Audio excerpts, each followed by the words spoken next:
أعوذ بالله من الشيطان الرجيم. بسم الله الرحمن الرحيم. الحمد لله رب العالمين الرحمن الرحيم مالك يوم الدين. إياك نعبد وإياك نستعين. اهدنا الصراط المستقيم صراط الذين أنعمت عليهم غير المغضوب عليهم ولا الضالين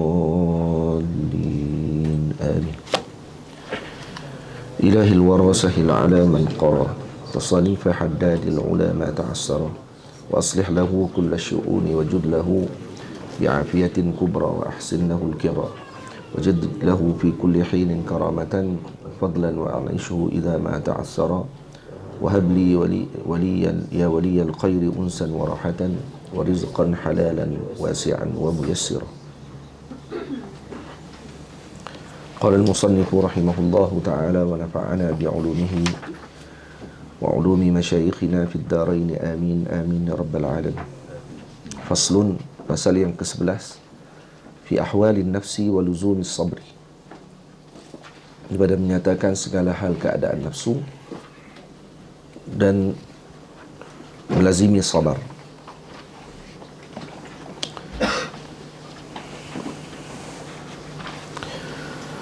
Wa'lam ayyuhal murid أن أول الطريق صبر وآخرها شكر،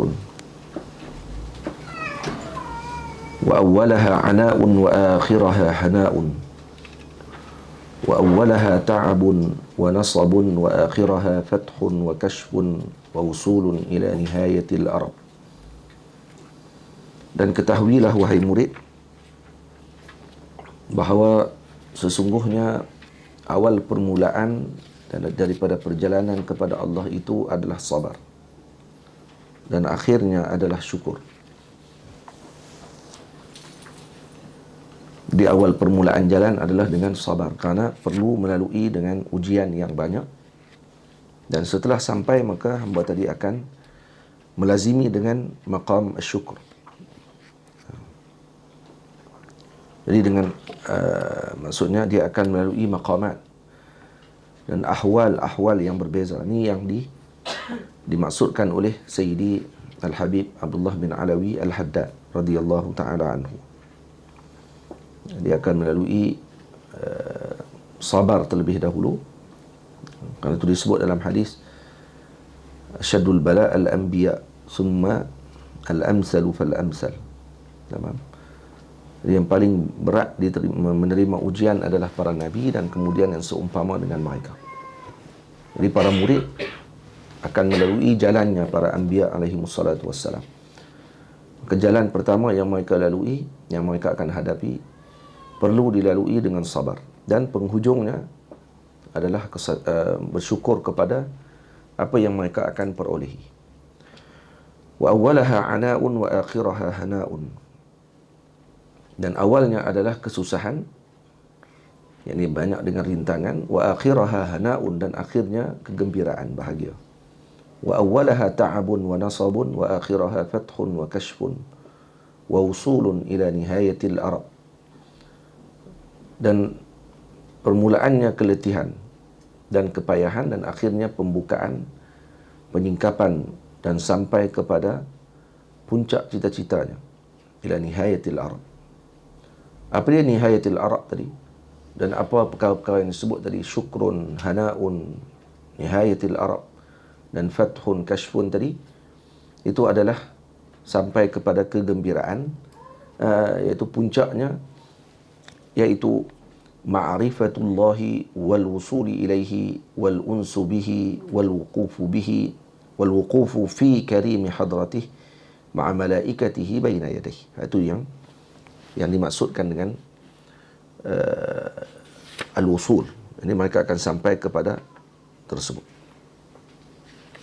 Tapi walaupun susah dalam perjalanan, kena sabar, kena banyak dengan ta'ab dan seumpamanya, itu tidak akan menghalang ataupun menafikan dengan taklif yang telah diwajibkan oleh Allah Subhanahu wa taala.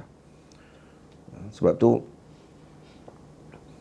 sehinggalah mereka akan sampai dengan maksud syukrun, hana'un, fathun, kashfun, usul ila nihayatil arab. Jadi dengan maksud laisa indahum masyaqqah. Tak ada lagi kesusahan pada waktu tersebut.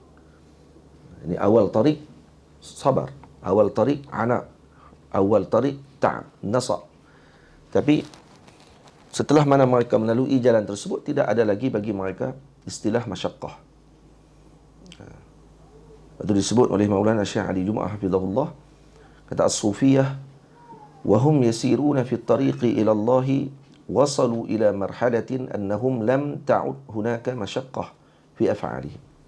Ini para sufiyah ketika mereka melalui jalan Allah ini, maka mereka akan melalui marhalah yang tidak lagi dianggap masyaqqah dalam perbuatan mereka. Dah jadi hana, dah jadi kegembiraan, dah jadi syukur, dah jadi suatu yang lazat dalam perjalanan tersebut.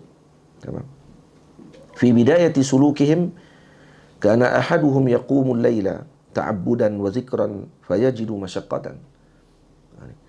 Maka pada permulaan perjalanan, seorang di kalangan mereka kalau bangun malam untuk beribadah, berzikir, maka dia akan dapati kesusahan pada waktu itu dan kena sabar.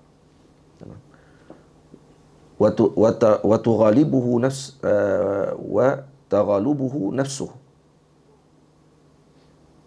Jadi dia dikalahkan lagi dengan nafsunya, wa yuridu an yanama, dan dia ingin untuk tidur. Tughalibuhu nafsuh wa yuridu an yanama wa yadhhabu tamam liyatawadda'a fi syita'i fatu'zihi li sa'ati al-bardi atau las'ati al-bardi fala yuridu an yatawadda. Jadi kalau dia nak berwuduk khusus pada musim sejuk, ini kalau di negara yang 4 musim, maka dia akan dapati kesejukan yang melampau dan dia rasa macam tak mau wuduk pada malam tu. Wa yuqawim nafsahu wa yasbir wa yatawadda, tapi dia lawan juga dengan diri dia. Ini awwaluha sabr.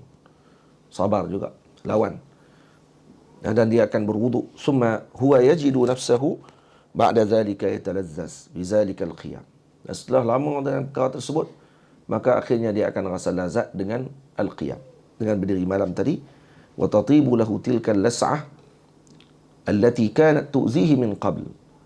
Dan kemudian dia akan rasa lazat pula dengan sengatan-sengatan sejuk yang sangat mendalam tadi, yang sampai ke tulang hitamnya tadi, menyebabkan dia rasa dah lazat dah dan tidak lagi menyakitkan dia setelah tu.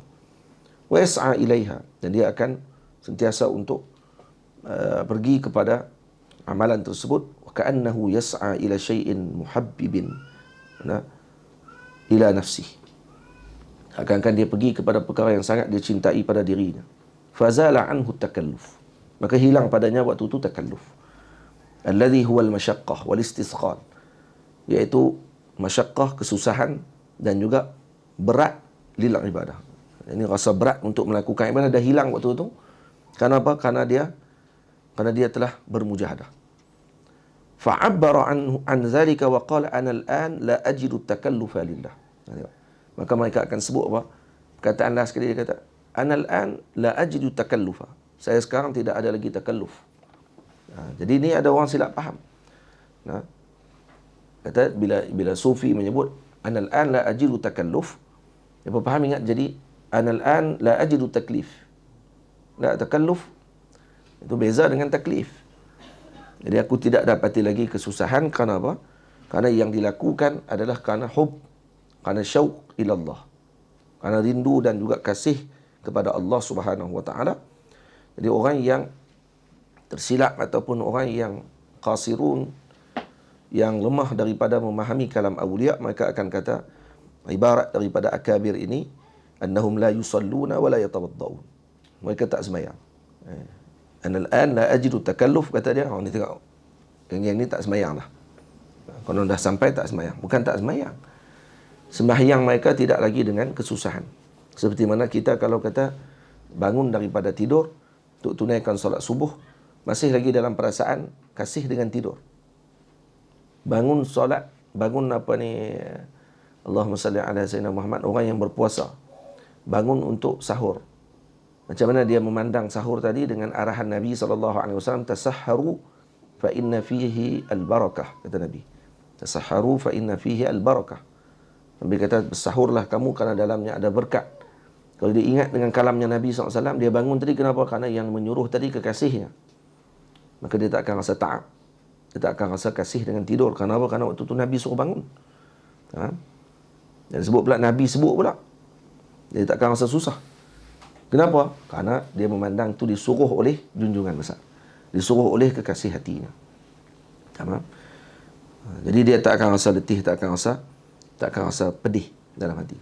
Macam orang yang berkasih, kadang di miss call oleh dia punya kekasih dia saja tengah malam. Dia sanggup bangun, tengok. Dan kalau diminta pada waktu tersebut dengan sesuatu permintaan, maka dia akan tunaikan walaupun dia tengah tidur pada waktu tersebut. Kenapa? Karena qimah kasihnya tadi kepada kekasih yang tersebut mendalam. Kenapa tu tidak kepada hadratillah dan hadratin Nabi sallallahu alaihi wasallam. Baik. Fanzur al-an ila al-fariq ad-dakhmi ma baina al-amrayn. Tengok ni beza besar kata Maulana Syekh Ali. Di antara dua kelompok, syakhsun ya'budullah ila an yasila an tasira ibadatahu tab'an yaqsudu fihi Allah ta'ala li dhatihi wa hubbihi fihi subhanahu wa ta'ala wa hubbuhu fihi subhanahu wa ta'ala yadfa'uhu ila zawalil masyaqqati min af'alihi. Kita tengok di sini beza. Dan seorang yang mana beribadah kepada Allah Subhanahu wa ta'ala sehingga menjadikan ibadah itu sebagai tabiat dirinya. Dan dijadikan itu sebagai qasad untuk dia sampai kepada Allah Subhanahu wa ta'ala. Dan kecintaan tadi menyebabkan hilang perasaan sakit ataupun masyaqqah dalam perjalanannya. Jadi ini beza. Sebab tu Syekh menyebut apa dia? Innal masyaqqata qad zalat. Masyaqqah tadi telah hilang. Dan ataupun disebut kata al-an la ajidu takallufa lillahi subhanahu wa ta'ala. Dia tak kata aku tidak semayang, dia tak sebut innas salah qad zalat. Yang disebut oleh para masyayikh apa dia? Innal masyaqqata qad zalat. At-takalluf yang tu yang tidak ada. Bukan solat tidak ada. Innama yaqulu ana usalli wala ash'ur bi ayyi naw'in min anwa'it ta'ab. Saya solat dan saya tidak dapati ada sedikit pun daripada kesusahan dengan solat yang saya dirikan. Itu. Sebab tu tariq ila Allah permulaannya sabrun wa akhiruha ta'abun wa akhiruha syukrun. Awwaluha ana wa akhiruha hana'un. Wa awwaluha ta'abun wa nasabun wa akhiruha fathun wa kashfun wa wusulun ila nihayatil arab. Kalau fathun, kashfun ni adalah ibarat yang mana disebutkan oleh para awliya, sering disebut fathun, kashfun. Jadi ini makna kashf dengan fath. Dan kata Maulana Syekh Ali hafizahullah, annahuma la ibrata bihima illa idza izdada bihima al-'abdu adaban ma'allah. Jadi permulaan ta'ab dan juga kepayahan. Akhiraha fathun wa kashfun. Diberikan pembukaan dan juga diberikan kashf. Kasyaf. Ini tidak ada ibrah, maksud tidak ada faedah apa kalau kata tidak beradab dengan Allah ketika mana diberi pembukaan tersebut. Sebab itu al-ibrah biman sadaq. Itu ibrah tadi diambil dengan orang yang benar dalam perjalanannya, adabnya tepat dengan Allah. La biman sabaq, bukan dengan siapa yang mula melalui jalan tersebut. Ini kaedah sufi yang seterusnya. Al-ibratu biman sadaq la biman sabaq. Itu ada di kalangan muridin yang masuk dalam khalwah baru 1 hari 2 hari tapi telah diberikan oleh Allah dengan kashf kerana adab dia dengan Allah. Dan ada yang masuk sampai bertahun-tahun tapi tetap tidak diberi pembukaan. Kerana itu disebut kata al-ibrah biman sadaq la biman sabaq. Bukan siapa yang dulu masuk dalam jalan, siapa yang benar dalam perjalanan, baru dia akan sampai. Lepas itu disebut kashfu dengan fathu. Ni makna dia apa dia? Al-idrak, ma'rifatul asrar. Dapat pengetahuan maksudnya. Dan mengetahui tentang rahsia-rahsia. Fal asrar al-mulkiyah atau malakiyah, hadha syai'un tafih. Dia kata, la ta'alluqa bihi himamul akabir. Asrar mulkiyah dalam alamil mulk, ini adalah perkara yang tafih, kata para awliya. Ini bukan menjadi himmahnya para sufi. Al-mulkiyah ni alam syahadah ni, yang kita nampak depan mata kita ni. Mari kita tahu fizik, kita tahu kimia, macam mana seorang yang masuk dalam dalam suluk, dalam khulwah, Allah buka kepadanya pembukaan, dan kemudian dia boleh tahu apa yang diketahui oleh doktor pada waktu tu. Boleh jadi. Nah, Allah Ta'ala bagi. Wa may yattaqillah wa yu'allimukumullah. Siapa takwa kepada Allah, Allah ajarkan dia. Maka dia ni dapat perkara tersebut. Allah ajarkan kepada, diberikan ilmu kepada dia dengan tib. Jadi dia boleh tahu ni doktor ni kalau ubat ni sekian, ni ubat dia. Nah. Dan mungkin dia lebih pakar daripada doktor pada waktu tersebut. Tapi ada syai'un tafih.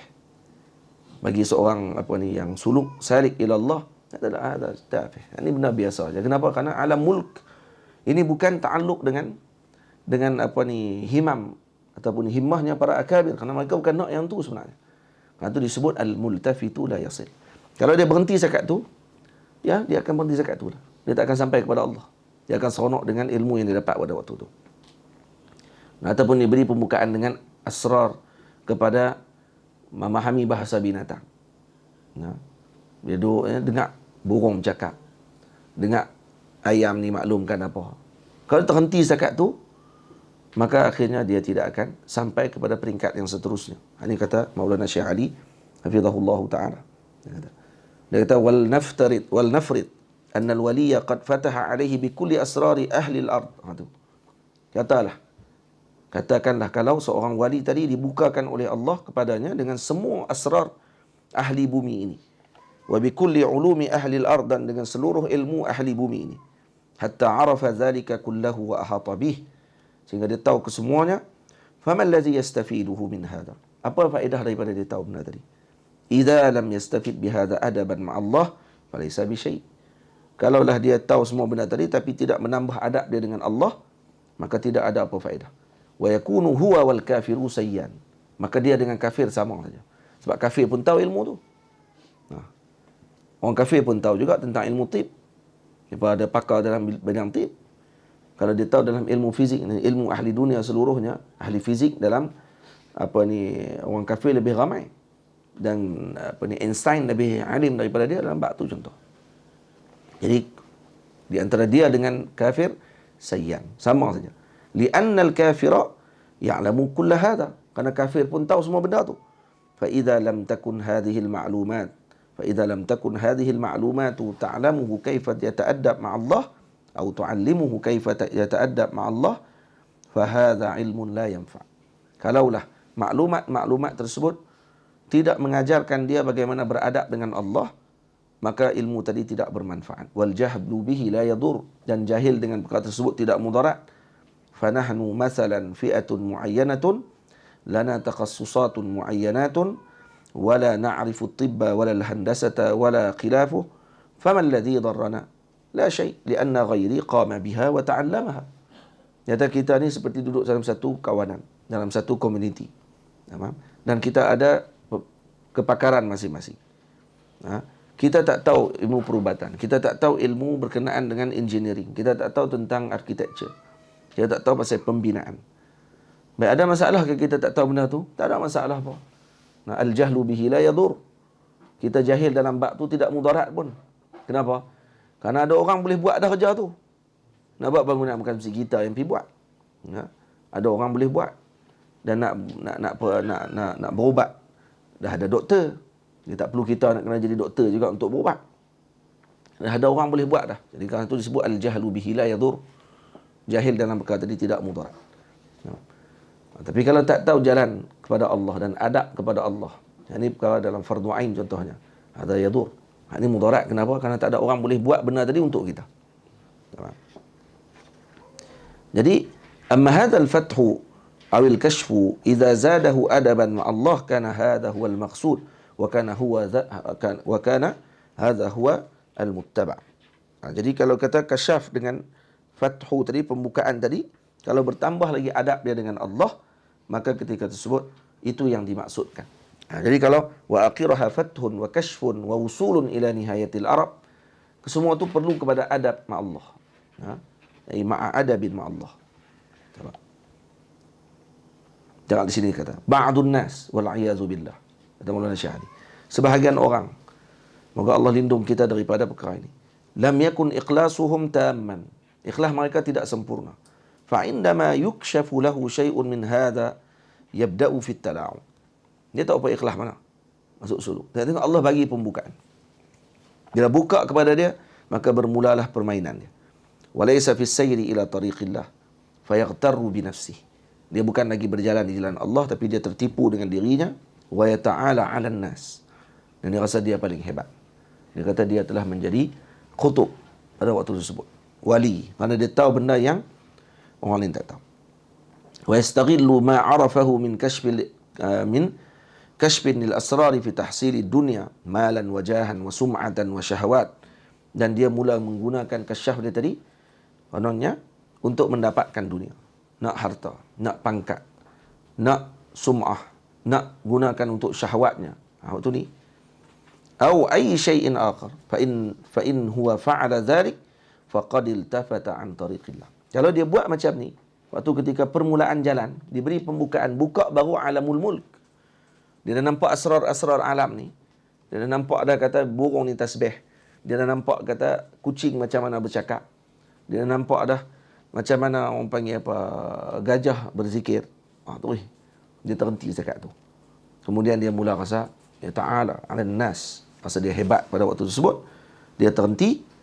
Hadha syai' yahduthu asna' as-sayri fi umuril ma'ash. Tengok. Ini perkara-perkara macam ni kadang-kadang berlaku, dia kata, dalam perjalanan hidup kita di dunia ni biasa, kata Syekh di Jumaah. Fa ka'annani marartu bi fatirina. فوقفت أمامها ودخلت المحل وتركت السير لنهاية الطريق فدخول هذا المحل يعطلني ويمنع من الوصول. Kalau kita lalu di satu macam pasar raya, kita nak pergi ke satu tempat contohnya, kemudian ada satu mahal kedai, kita berhenti kedai itu, masuk, tengok dalam kedai itu. Mungkin orang, dia macam itulah perjalanan kita kepada Allah. Lalu tengok ada benda dan orang mungkin tak tahu asrar dalam benda tu. Kita dah masuk dalam tu. Masuk dah tengok dah dalam tu ada apa. Berapa jenis bahan dalam tu. Apa yang dijual dalam kedai tu. Itulah misal kepada orang yang sedang dalam perjalanan kepada Allah Subhanahu Wa Taala, dan ada sebahagian mereka yang diberi pembukaan untuk masuk ke dalam alam-alam yang orang lain tidak masuk lagi. Dia masuk dalam alam tadi. Kalau dia terhenti setakat tu saja, maka ketika tadi dia tak akan sampai. Al-multafitu la yasil. Kerana itu bukan tujuannya. Itu bukan tujuan dia untuk dia nak pergi. Dia nak pergi ke tempat yang lebih lagi selepas tu. Contoh. Jadi, al-fathu wal kashfu yakunu awalan an asraril mulk. Jadi, kasyaf dengan fathun ni, permulaannya adalah dengan dibukakan pembukaan pada alamul mulk. Fa'idhin syaghalat bi asraril mulki wa tahsiliha anillah faqad dayya'at nafsuk. Faqad dayya'ta nafsak. Kalau kata kamu menyibukkan insyaghalta bi asraril mulk wa tahsiliha, dan kamu menyibukkan untuk mendapatkan asraril mulk, ni alam syahadah ni, maka daripada kamu mendapatkan Allah, maka dayya'ta nafsak, kamu telah merugikan dan mengabaikan tentang perkara yang sepatutnya kamu dapatkan. Fihin anna an-nasa jami'an sayaqulun innani waliyyun min awliya'illahi salihin li'annani a'lamu kulla hadhihi asrar wal amru laysa kadzalik. Lepas tu orang pula pada waktu tu pakat sebut dah, kata hadza wali min awliyaillah. Ni wali ni. Kerana dia tahu banyak rahsia yang orang lain tak tahu. Walaysa kadzalik. Sedangkan dia bukan wali lagi sebenarnya. Dia baru naik satu alam saja. Dia tak sampai lagi pun. Lagi hebat lagi kalau orang panggil dia arif billah. Orang lagi sekan. Arif billah apa dia pun jadi multafit. Al-multafitu la yasil. Tengok ni halusnya perjalanan menuju kepada Allah ni dengan tipu daya dia. Dan orang yang tidak ada bimbingan daripada guru, maka dia akan hancur dan akan tersesat jalan di tengah. Dan dia rasa dia sampai, rupanya tak sampai. Yang ini bukan kita saja sampai. Atau orang bukan Islam pun boleh sampai. Kalau melalui dengan jalan yang kita sebut semalam, 3 hari, 3, 4 hari lepas, dengan jalan meditasi, dengan jalan apa ni, dia panggil, orang panggil apa tu? Meditasi ya, meditasi. Kalau dia pun masuk dengan dia punya uzlah dia boleh dapat juga benda tu. Boleh dapat. Bukan kita saja dapat. Lepas tu nanti di sini kata, bal amru laysa kadzalik, fal amru amrul qalbi. Al-qalbu alladhi qad taqalla an al-qabih wa tahalla bis-sahih. Fa in waqafta 'inda idraki asraril mulki fatilka musibah, li'annahu qad inkashafa bidzalika annahu lam yakun Allah wal maqsud wa innama tahsil syai' min ad-dunya. Wa innama tahsilu syai'in min ad-dunya. Jadi kalau kata yang ditihad pada waktu itu adalah ni urusan hati kita ni. Kalau kita dah berpaling daripada Allah waktu tersebut, bukan lagi Allah jadi Allah maqsudul kul. Allah tidak lagi dengan kaedah pertama dalam sair ilallah, Allah maqsudul kul. Ni baca kita adab sulukil murid ni, penghujung daripada Allah maqsudul kul. Itu sebenarnya. Kalau kita baca ni ringkasan pada kitab ni apa dia? Allah maqsudul kul. Allah adalah tujuan utama kepada al-kul, semua ahlullah. Siapa pun perjalanannya adalah kepada Allah. Sebab tu Nabi SAW, cuba tengoklah, Nabi SAW adalah makhluk Allah Ta'ala yang menunjukkan contoh yang terbesar. Ketika mana Jibril datang bersama dengan Israel kepada Nabi SAW, sehingga Allah Ta'ala kata kepada Sayyidina Israel, beritahu kepada Rasulullah, kalau dia ingin hidup lagi, tangguhkan. Kalau dia ingin wafat, dia kembali kepada aku, barulah dia ambil nyawanya. Minta izin dulu kepada dia. Dan bila dibawa sampai kepada Nabi, apa Nabi kata? Ar-rafiqal a'la. Ar-rafiqal a'la. Al-multafit la yasil. Orang yang berpaling tak sampai. Tengok, Nabi tak pilih dah dunia. Nabi pilih siapa? Allah. Karena Allah maqsudul kul. Karena tujuan Nabi dalam perjalanan Nabi, Nabi dapat dengan mukjizat, Nabi dapat dengan kelebihan, Nabi dapat dengan dunia dan isinya. Kalau Nabi nak sikit pun Nabi tak berpaling. Karena Allah maqsudul kul. Itu Nabi SAW adalah pintu paling utama sekali. Karena Nabi menunjukkan contoh tersebut. Mainlah apa pun. Kalau kita ada isteri, ada anak-anak, ada kerajaan, ada pengikut yang ramai, dan kita nak melihat dia punya kesan perjalanan tersebut, tak. Allah maqsudul kul. Ar-rafiqal a'la, ar-rafiqal a'la. Itu perkataan Nabi tadi menunjukkan besarnya perjalanan Rasulullah tadi selama berapa puluh tahun hidupnya Nabi, itu adalah untuk Allah semuanya. Itu Nabi tak pilih yang lain dalam dunia. Lepas tu Sayyidina Aisyah kata apa? Baginda telah memilih Tuhannya, meninggalkan kita semua. Nabi tak pilih kita. Nabi pilih Allah. Karena Allah maqsudul kul. Itu perjalanan Nabi itu adalah sair ilallah, yang boleh dilihat depan mata. Para ahli sufi ceritakan tentang perjalanan kepada Allah dengan alam maknawi. Perjalanan Nabi ditunjukkan dengan alam jismani. Ini jalan kepada Allah dengan alam jismani. Ajaib Nabi SAW. Alam rohani Nabi tak kira lah. Tak boleh nak cerita, tak tahu siapa nak masuk dalam alam tu. Nabi je tahu. Sebab Sayyidina Jibril pun tak tahu jalan tu. Kerohanian Nabi lebih tinggi daripada Sayyidina Jibril. Kalau Nabi masuk, kalau Jibril kata aku masuk lebih pada tempat ni, taraktu, aku terbakar. Dan Nabi boleh masuk tempat tersebut dan tak ada siapa pun tahu dah ilmu. Karena dibalik daripada Sidratil Muntaha tadi, tempat Nabi duduk tu, itu adalah pengakhiran ilmunya al-qalaiq. Ilmu makhluk terhenti di situ. Kerana tak ada ilmu selepas tu. Yang tahu hanya Allah Ta'ala saja. Dan Nabi masuk ke situ. Tapi tetaplah tak sama dengan ilmunya Allah. Kerana Allah. Nampak? Yang tu yang kena faham. Hunaka asrarun a'maq, kata Syekh, min asraril mulk. Kata Sidi Ali Jumaah hafizahullah, ada asrar, ada rahsia yang lebih mendalam daripada asraril mulk. Ini alam syahadah ni. Wahia asrarul malakut. Ini asrar alam malakut. Iz tankashifu asna' at-tariq wa sayri ila Allah jalla sya'nuh, fa idan kashafta asrar al-malakut, sawa'un kana sirran wahidan aw kana milyunan min asrari fa inna dhalika sayyan. Baik, kalau kata dibukakan kepada kamu asrar malakut pula, ini dah masuk alam malakut, alam yang lebih tinggi daripada alamul mulk. Maka Kalau kata dibukakan satu sahaja rahsianya ataupun miliunan, jutaan rahsia tersebut, fa inna dzalika sayyan. Tamam. Tu sama juga, tak ada beza. Tak boleh kata orang ni dibuka 2 ilmu dalam malakut, wali ni pula ada 10 malakut, dia ni lebih tinggi daripada ni. La, sayyan, tamam, sama saja. Wa nanzur hal zadathu adaban ma Allah wa ridan wa tasliman li amrihi ta'ala. Adakah bertambah adab dia dengan Allah pada waktu tu, atau dia jadi dia ta'ala 'alan nas, atau dia rasa dia hebat pada waktu tu. Rasa hebat saja, habis tidak beradab dengan Tuhan. Berhenti. Ya. Nabi SAW ni bila baca Syama'il, faham balik jalan ni. Bila baca Syama'il, baca hadis-hadis tentang Rasulullah, apa yang disebut tentang Nabi SAW para sahabat. Sayyidina Abu Bakar tanya, apa ni, anta tuda'ibuna ya Rasulullah, kamu melawak dengan kami ya Rasulullah. Kataan sahabat ni, apa yang tanya? Yang tanya kadang Sayyidina Abu Bakar tanya, anta tuda'ibuna, kamu melawak dengan kami ya Rasulullah. Dia tanya, kenapa orang boleh tanya melawak dengan Nabi? Kerana kedudukan Nabi tinggi, kerana Nabi ti Nabi. Tak. Kerana mereka mengetahui asrar dalam hatinya Nabi SAW. Kerana mereka tahu tentang rohaniatnya baginda Rasul. Anta tuda'ibuna, kamu dalam keadaan macam ni pun melawak lagi dengan kami, maksudnya dengan ketinggian martabatnya, kerohanian baginda Rasul SAW. Nabi masih melawak dengan apa ni, dengan para sahabat. Kerana bagi Nabi, sayyan, sama saja. Yang penting adab ma Allah. Jadi sebab tu Nabi bila balik ke alam dunia, tetap Nabi seperti biasa. Sayyidina Musa alaihi salam balik daripada Tursina, setelah mana berbicara dengan Allah, apa yang berlaku? Wajah Sayyidina Musa jadi bercahaya. Sampai beliau terpaksa tutup muka dia dengan 40 lapisan kain. Purdah ni pakai 40 purdah.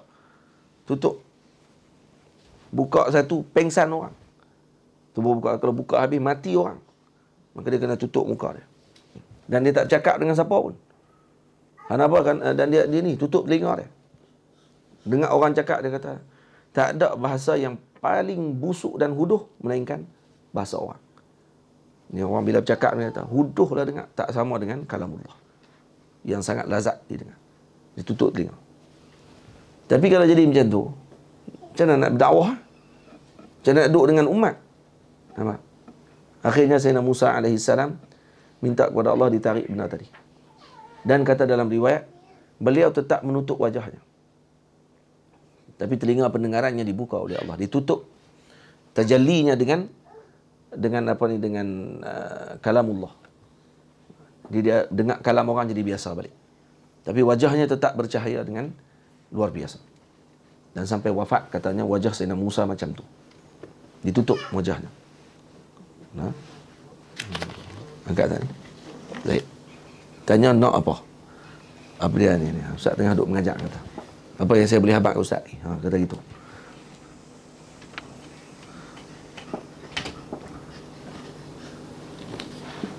Tamam? Itu. Nabi SAW balik daripada Isra' dan Mi'raj macam mana? Nabi balik daripada Isra' dan Mi'raj. Nabi bukan cakap dengan Allah. Nabi tengok Allah. Nabi balik macam mana? Tutup muka? Tak dengar kalam orang? Tak. Nabi luar biasa. Jadi tengok dua keadaan tadi. Kanjut Presiden suruh Fitra Ikhlas. Oh, cantik. Tanya tu Ustaz. Tanya tu Ustaz. Jahit ni, jahit kot. Hai Nafisah.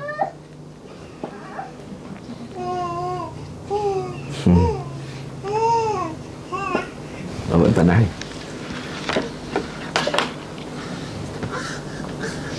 Kau tutup.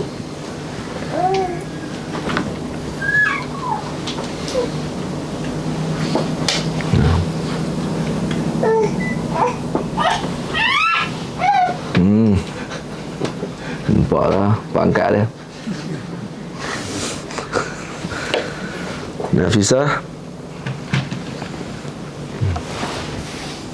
Baik. Nampak tak? Yang tu. Bila dia kata apa ni? Wa nanzur hal zadathu adaban ma Allah wa ridan wa tasliman li amrihi ta'ala aw annaha zadathu tughyanan wa tahsilan di dunia wa insyighalan bihadhihi al-ma'rifah. Apa yang tambah pada waktu itu kalau dia sampai kepada peringkat kasyf dengan fath di sini. Lepas tu kata ni bab ni Imam Abdullah bin Alawi Al-Haddad sebut ringkas-ringkas saja. Awalnya ta'am, akhirnya fathun wa kasyfun. Tapi perlu juga kepada wukuf. Kenapa? Karena bukan tu tujuan. Maksud tu yang dimaksudkan oleh sini orang panggil apa? Al-Imam Abdullah bin Alawi Al-Haddad. Sebab apa dia kata apa?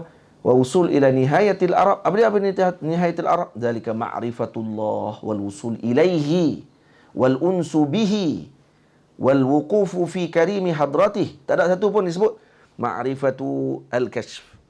Nah, wal usul ila al-kashf wal unsu bil kashf. Tak, unsu billah. Semua dengan Allah, Allah, Allah, Allah, semua Allah. Sebab tu peringkat ni akan mereka sebut apa dia? Allah, Allah, Allah. Kecuali Wahabiyah, bodoh. Kan? Allah tak ada maksud kata dia. Bengong. Kan? Tu kata mereka ni tidak melalui, kita pun masih dalam perjalanan tu. Nak kata sampai, oh jauh sangat. Sampai kat mana? Sampai kat Pedu. Kan? Masih di alamul mulk. Alam syahadah lagi. Nampak tempat yang kita lalu saja. Tak tu kita boleh bayang gambar tempat yang kita lalu tadi. Tempat kita tak pernah lalu, kosong kita daripada pengetahuan terhadap tempat tersebut. Dan juga perjalanan di tempat tadi. Tu pun kita lalu, kita bukan tahu semua yang duduk dalam rumah. Kita nak pergi, jadi kalau kata kita berhenti di setiap rumah, tak sampai kita ke Pedu. Semua rumah kita berhenti. Macam itulah perjalanan kepada Allah. Nak pergi ke Kuala Lumpur. Beza dengan orang yang pergi ke Kuala Lumpur, terus perjalanan dia ke Kuala Lumpur. Dengan orang yang berhenti di semua arena dan masuk ke dalam semua kedai di arena dan bersembang semua dengan tuan-tuan kedai di arena. Dan tanya semua harga dalam kedai-kedai arena tu. Lagi hebat lagi tanya pula bagaimana perniagaannya. Bagaimana dia punya sukses dalam perniagaan ni. 3 hari tak sampai Kuala Lumpur. Tak sampai apa? Mana al-multafitu la yasil. Tamam? Di sini kata apa? وانشغالا بهذه المعرفة فإن زادته في طريق الله أدبا كانت هذه هي المقصود وإذا حصل بها الدنيا وحطامها تمام فإنه يخرج عن طريق الله ويضل ولا يصل. Yang kalau kata dia nak dapatkan dunia dan juga hutamat dunia, iaitu perkara yang ada dalam dunia ni yang tafih, yang tidak ada khimahnya, fa innahu yakhruju an tariqillah wa yadhillu wa la yasil. Dia tak akan keluar daripada jalan Allah dan dia akan sesat dan tidak sampai. Kan itu disebut oleh para awliya apa dia? Al-multafitu la yasil. Atau multafitun la yasil. Apa? Tengok ni kata. Wa kadzalika hunaka naw'un akhar min al-inshighal akhfa wa adaq min hadha. Wal inshigalu bil asrar. Wal inshigalu bil anwar. Tengok. Dan ada lagi insyighal yang lebih akhfa wa adaq, yang lebih halus dan lebih mendalam. Dia bukan lagi insyighal dengan alam orang panggil apa? Al-mulk tadi. Dia insyighal dengan asrar dan insyighal dengan anwar. Fala abidu asrar apa dia? Ada disebut oleh Maulana Syahidi hafizahullah asrar, fahiya kullu jadidin lam yaktashifuhu al-insanu sawa'un iktashafahu al-akharun aw la. Ini setiap perkara baru yang tidak diberikan pembukaan kepada orang lain. Jadi kalau kita tahu yang tu dipanggil asrar. Jadi kalau rahsia-rahsia ilmu baru contohnya. Sampailah orang kata tak ada lagi penyakit AIDS, ada ubat. Tengok-tengok dia masuk suluk, dapat pengetahuan tentang macam mana nak ubati AIDS dengan suluk. Itu asrar dipanggil. Jadi dia dibuka asrar. Orang tak tahu lagi, dia tahulah. Tamam. Kalau anwar pula apa dia? Fahiya hadha alladhi yudhi'u adh-dhalam hissiyan kana aw ma'nawiyan. Ini yang jadi pencerah kepada kegelapan. Yang disebut dalam sama ada secara hissi ataupun maknawi. Sama ada secara yang panca indrawi ataupun yang berbentuk maknawi. Allah sebut dalam Quran Allahu nurus samawati wal ard, dan Nabi disebut dalam Al-Quran sirajan munira. Tengok tu kita insan dia kata fi tariq ila Allah, dibukakan kepadanya asrarul mulk. Kalau jalan kepada Allah ni dia akan dibuka dengan asraril mulk. Rahsia-rahsia dalam alamil mulk ni. Alam mulk apa dia? Alladhi nusyahiduhu fil alam. Ini kita nampak depan mata ni. Ni. Yani kullu ma kana qabilan lil musyahadah fahuwa alamul mulk. Mana-mana yang kita boleh tengok maka tu dipanggil alam mulk dipanggil. Malakut pula apa dia? Huwa malaul a'la haitsul malaikah ta'budullaha ta'ala fihi. Wa turattilu lahu kalamahu wa tasjud wa tarka' li'azamatihi. Itu alam malakut. Ini alam mala'il a'la. Ini alam yang tertinggi. Naik peringkat kedua. Jadi dia bila masuk ke alam malakut ni seakan dia bersama dengan para malaikat Allah waktu tu. Bertasbih dengan mereka. Bertahmid dengan mereka. Bersujud dengan mereka. Itu maksud alam malakut. Jadi insan jalan dia kepada Allah dibukakan sebahagian asraril mulk. Wa min asraril mulk apa dia? Antara asraril mulk qasais al-a'syab wan nabatat. Dia boleh tahu pokok ni guna untuk apa. Nah, daun ni boleh guna untuk ubat apa. Lagi apa dia lagi? Boleh tahu qawaidul bunyan. Cara macam mana nak dirikan bangunan. Dan antaranya cara boleh tahu qawaidul hukum. Nah, kemudian ijtima'ul bashari. Macam mana nak gabungkan manusia. Cita-cita apa ni? Menggabungkan menyebabkan manusia ni tidak lari daripada dia. Lagi antara lagi apa dia? Bagaimana nak bina ahram. Ni kalau orang Mesir. Dapat ilmu macam mana nak buat piramid. Bukan senang. Tiang pun tak ada. Ada satu tiang yang kata piramid. Dengan batu besar macam tu. Batu saja setengah masjid. Zawiyah. Ke 1/4. Punya besar batu dia tu. Macam mana dia boleh buat. Dan dengan besar macam tu dia punya ahram tadi, piramid tadi. Dan macam mana dia pernah jaga mayat daripada jadi diawet mayat tadi jadi elok dengan zaman mereka pada waktu tersebut. Dan tahu tentang khususiat ubat-ubat dan seumpamanya. Tamam. Kemudian bila dah berkembang lagi, orang boleh tengok dah sampai ke dalam-dalam. Virus-virus pun orang dah boleh teropong dengan guna teleskop, mikroskop. Orang boleh nampak semua benda-benda itu. Itu dalil daripada apa? Hasil daripada apa? Hasil daripada dibukakan asrar al-mulk. Bila dibuka asrar al-mulk, akan dapat semua benda tu. Boleh tahu kereta. Boleh tengok enjin. Boleh tengok kapal terbang. Boleh buat jet pula, naik sampai ke atas lagi. Ada boleh dengan kelajuan bunyi. Itu daripada asrar apa? Asrar alamil mulk. Baik, yang ni bukan Islam saja dibuka. Kafir pun dibuka oleh Allah. Orang kafir pun boleh buat kajian, dapat sampai ke alam al-mulk. Kalau kita sampai takat tu je, habis kita. Rugi. Sebab tu kata di sini, kata Syekh Ali, al-insan yaktashifu kulla yawmin malayin ma'lumatil jadidah. Manusia ni setiap hari dibukakan dengan maklumat-maklumat yang baru, jutaan maklumat. Lagi dia membaca, lagi dia membuat kajian, lagi dia masuk dalam makmal contohnya. Ataupun seumpamanya akan diberikan pembukaan. La yantahi, tak habis.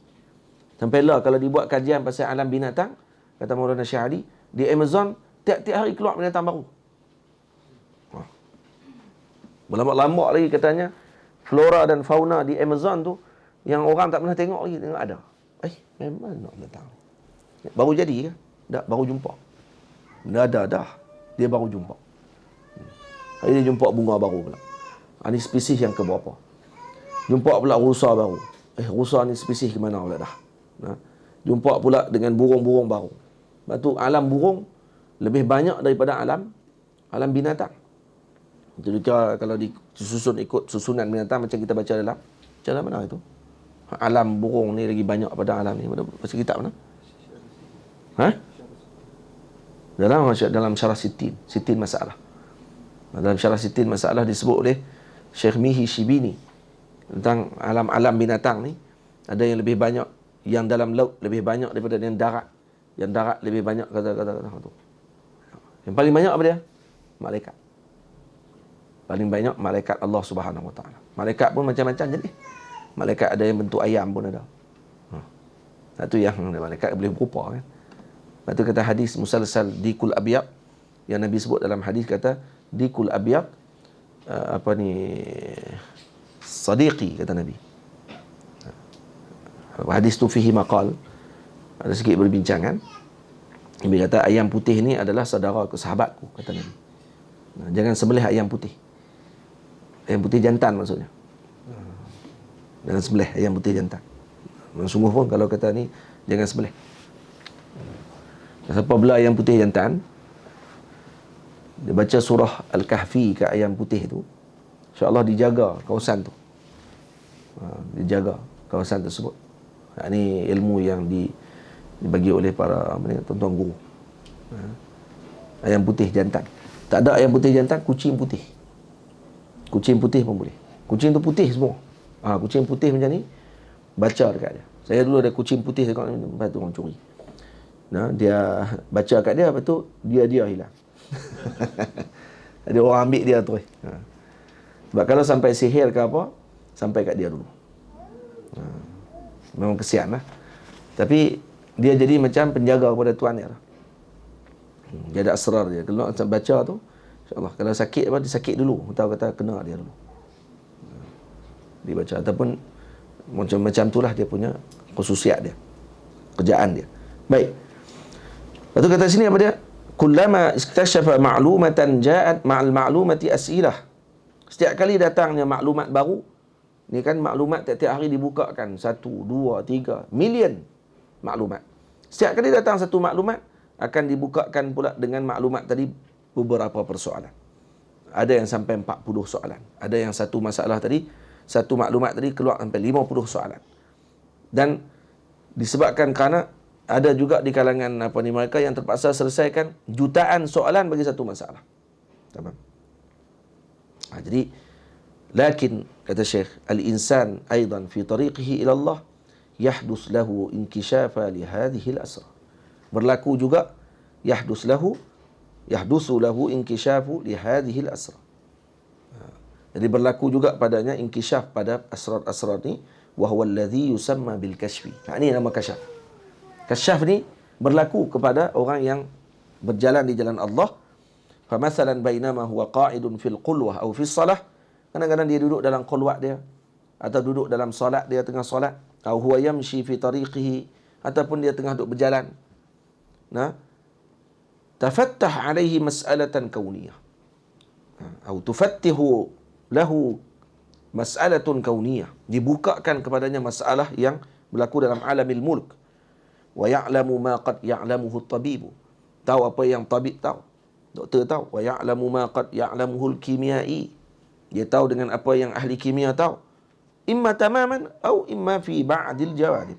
Sama ada dia tahu secara keseluruhannya, macam dia mengaji kimia terus. Maksudnya segala kitab kimia dia faham. Ataupun sebahagian daripada ilmu kimia tadi dia tahu. Tamam? Dan kemudian kata Syekh lagi, fa ya'lamu min qawaninil kaun atau ba'dihi atau juz'in minhu, wa hunaka minan nasi man idza fataha alaihi hadha sir, kalau diberikan futiha alaihi hadha sir, diberi pembukaan kepadanya, wa kushifa lahu yastadimu ma'ah. Ada yang bila diberi pembukaan fathun, kashfun, berterusan dengan fathun dengan kashfun tersebut. Dan ada di kalangan mereka yughlaqu alaihi marratan saniyah fayansahu. Ditutup, saja dibuka. Kemudian dia dilupakan. Fayakshifu lahu limuddati 5 daqaiq. Diberikan padanya 5 minit saja. Dan ditutupkan setelah itu. Wa ba'da sinin yasma' at-tabiba. Dia dengar ada seorang doktor yuraddidu nafsal ladzi fataha alaihi fil ibtida. Dia dengar balik doktor ni kata, masuk dalam Sarawak, masuk dalam TV, doktor ni kata kami dah jumpa dah ubat sekian. Dia kata lah, yang ni yang dulu diberi pembukaan pada aku, tapi dilupakan. Aku tahu dah tu dulu lagi, tapi aku dilupakan pada ketika tu. Setelah mana tahu 5 minit saja ilmu tentang perkara tersebut, lepas tu lupa. Ni yang diberi pembukaan oleh Allah ketika orang tadi bermuamalah di jalan Allah. Lepas tu perlu cerita benda ni. Maulana Syekh cerita juga benda ni. Al-Habib Abdullah bin Alawi Al-Haddad pesan tentang benda ni. Kenapa? Karena tak mau orang yang salik ila Allah terhenti pada perkara tersebut. Jadi bila dah dapat pembukaan, dia rasa, lah, qad wasaltu. Aku dah sampai. Aku dah jadi wali. Jadi bila sampai waktu tu, dia tak akan jadi wali yang menunjuk kepada Allah, tapi dia akan menunjuk kepada diri dia. Mula waktu tu dia akan seru orang kepada dia, dan mula dia akan melihat apa yang ada dalam poketnya orang, dan mula dia akan melihat kepada apa yang boleh dia dapatkan untuk dunia dia yang sebentar. Akhirnya dia jadi wali? La. Dia jadi wali syaitan. Waliullah? La. Wali syaitan. Dia akan jadi wali syaitan pada waktu itu. Karena dia terhenti dan karena dia telah berpaling kepada selain Allah.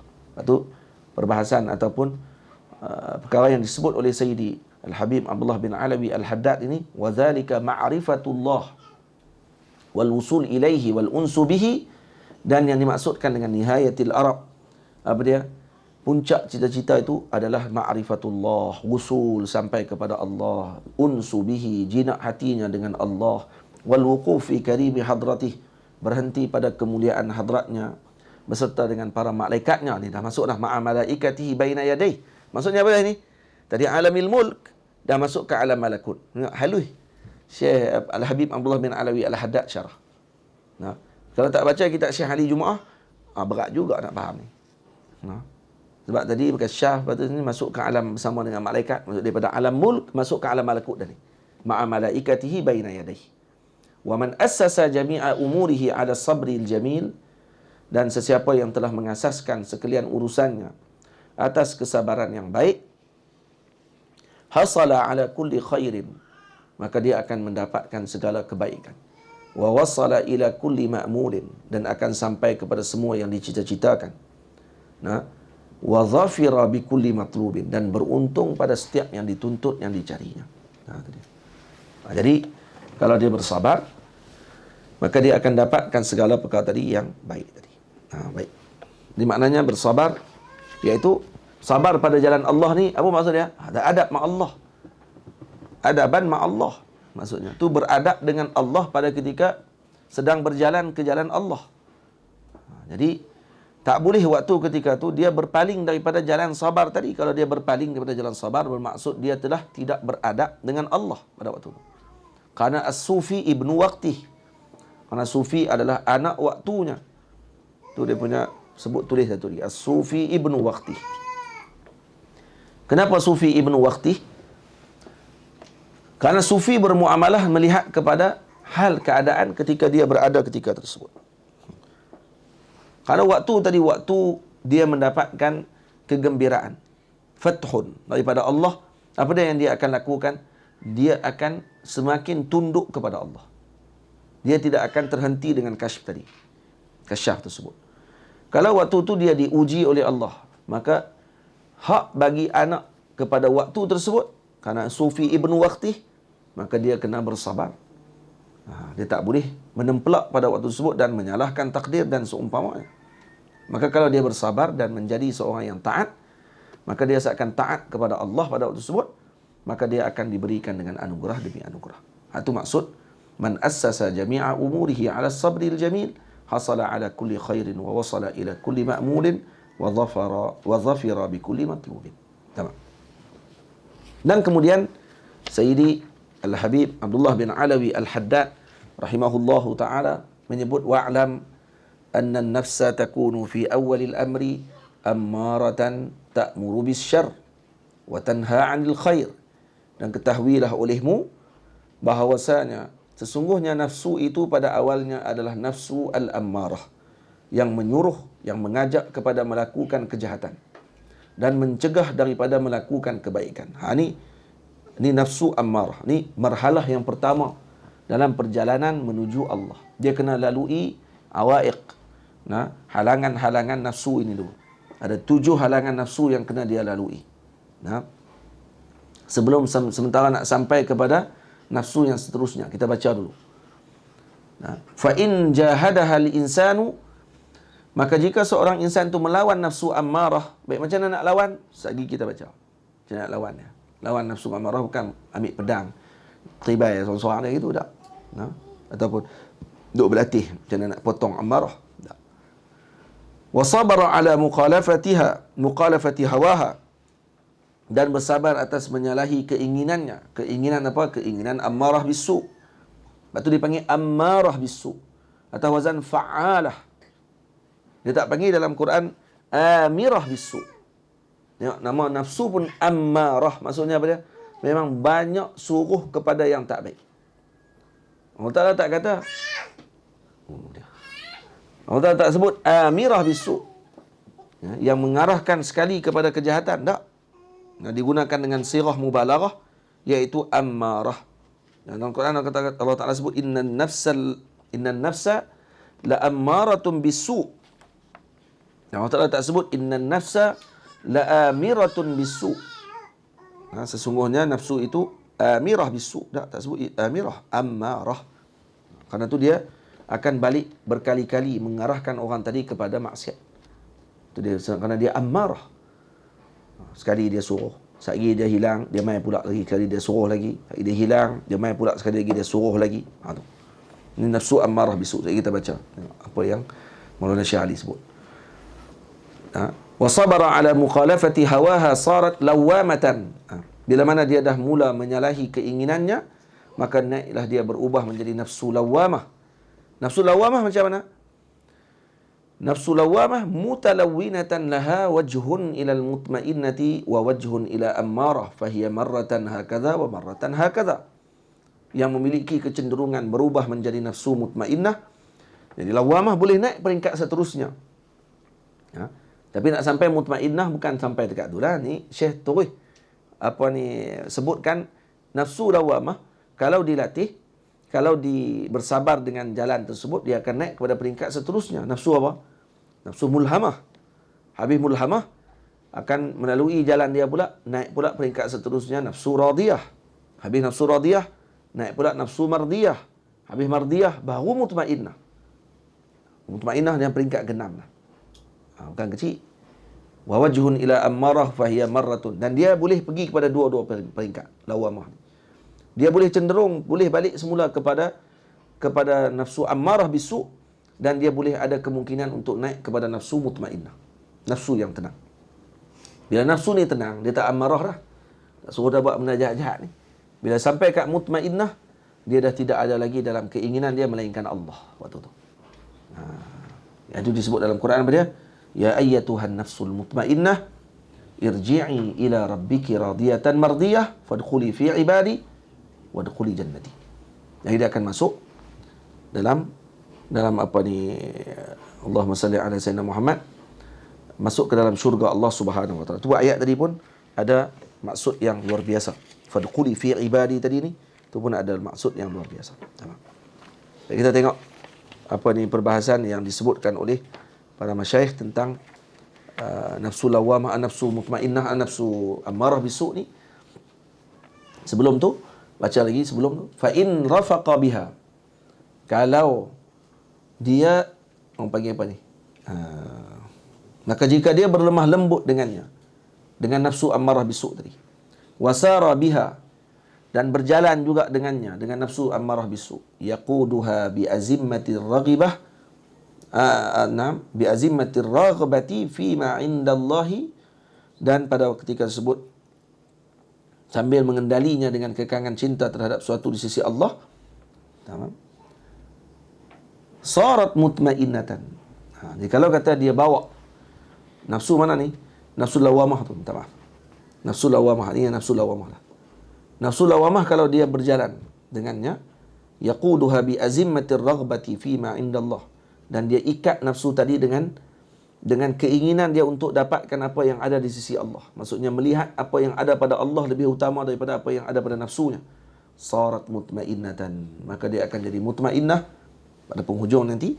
Ta'muru bil khairi wa tastalizuhu bi wa ta'nasu bihi, dan dia akan rasa lazat dengan kebaikan, wa ta'nasu bihi, dan juga akan rasa tenang dan tentram dan jinak dengan kebaikan, wa tanha 'anil syarri wa tanfiru anhu wa tafirru minhu, dan dia akan jauh daripada kejahatan, terhalang daripada kejahatan, maka dia akan menghindarinya dan lari daripada kejahatan tersebut. Tamam. Ini sahib nafsu al-lawamah. Baik, cuba tengok di sini. Kata Maulana Syekh Ali, kita akan lalui beberapa marhalah. Tapi itu pun tak semua marhalah diceritakan dalam kitab Tariq ila Allah, tak cerita semua. Kerana panjang perjalanannya. Maka cerita salah satunya nafsu ammarah bisu'. Dan nafsu ini marhalah la takunu fi darajatin wahidah, dia bukan satu darjat. Nafsu ammarah bisu' ni saja tidak satu darjat, bal qad takunu fi syarrin ahwaluha. Dan kadang-kadang ahwal dalam kejahatan ni pun dia ada banyak juga. Jahat ni pun banyak hal. Wa hiya halatil kufr. Yang paling bawah dia halatil kufr. Sebab tu nafsu amarah bisu. Kalau tidak ditentang dan juga yang panggil apa? Dikawal dengan baik dan diatur nafsu tadi, dididik dia, maka dia boleh bawa kepada kufur. Kerana kufur adalah yang paling bawah bagi su. Sampai boleh jadi macam tu.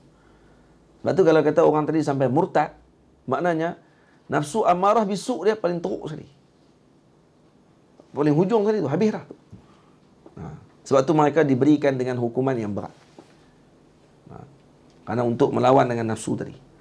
Wa halatul kufri haitsu yakfuru billahi wa yansahu wa yunkiru wujudah. Ini sampai jadi etis dan seumpamanya. Kerana nafsu amarah bisu yang melampau. Wa yahjubu anhu wa qad yu'min wa tunazi'uhu nafsuhu fil ma'siyah wa yaf'alul ma'siyah wa yansa al-amra wan nahya bil kulliyah. Wa ya'ishu hayatahu ma'a imanihi biwujudillah wa bi annahu yursilu ar-rusul wa yunzilu al-kutub wa yusharri'u asy-syara'i' wa annana sana'udu ilaihi fi yaumil hisab yu'minu bi kulli dhalik fa huwa muslim ila annahu 'aqun. Ni satu orang lagi pula beriman. Dia tu kata nafsu amarah bisu juga. Dia tahu Allah Ta'ala turunkan kitab, Allah Ta'ala utuskan rasul, dia akan bertemu nanti dengan Allah di hari akhirat nanti. Tapi dia hujung dia sebut apa? Tak apalah, sampai masa ni saya berubahlah. Oh, buka tudung. Sampai nanti saya ikutlah apa yang Allah Ta'ala suruh. Oh, zina. Kemudian keluar dengan jantan orang, dengan bini orang, yang bini orang pun layan dengan laki orang. Kata. Kenapa? Ana amarah bisu. Dia beriman dengan Allah. Orang tanya kat dia, kamu beriman tak dengan hari akhirat ni? Saya beriman dengan hari akhirat. Saya percaya kata adanya siksa neraka. Saya tahu kata benda saya buat ni salah. Tapi saya, tak apalah. Sampai masa nanti, kalau Allah Ta'ala inginkan saya berubah, saya berubah. Ni amarah bisu. Ni amarah bisu ni. Tamam?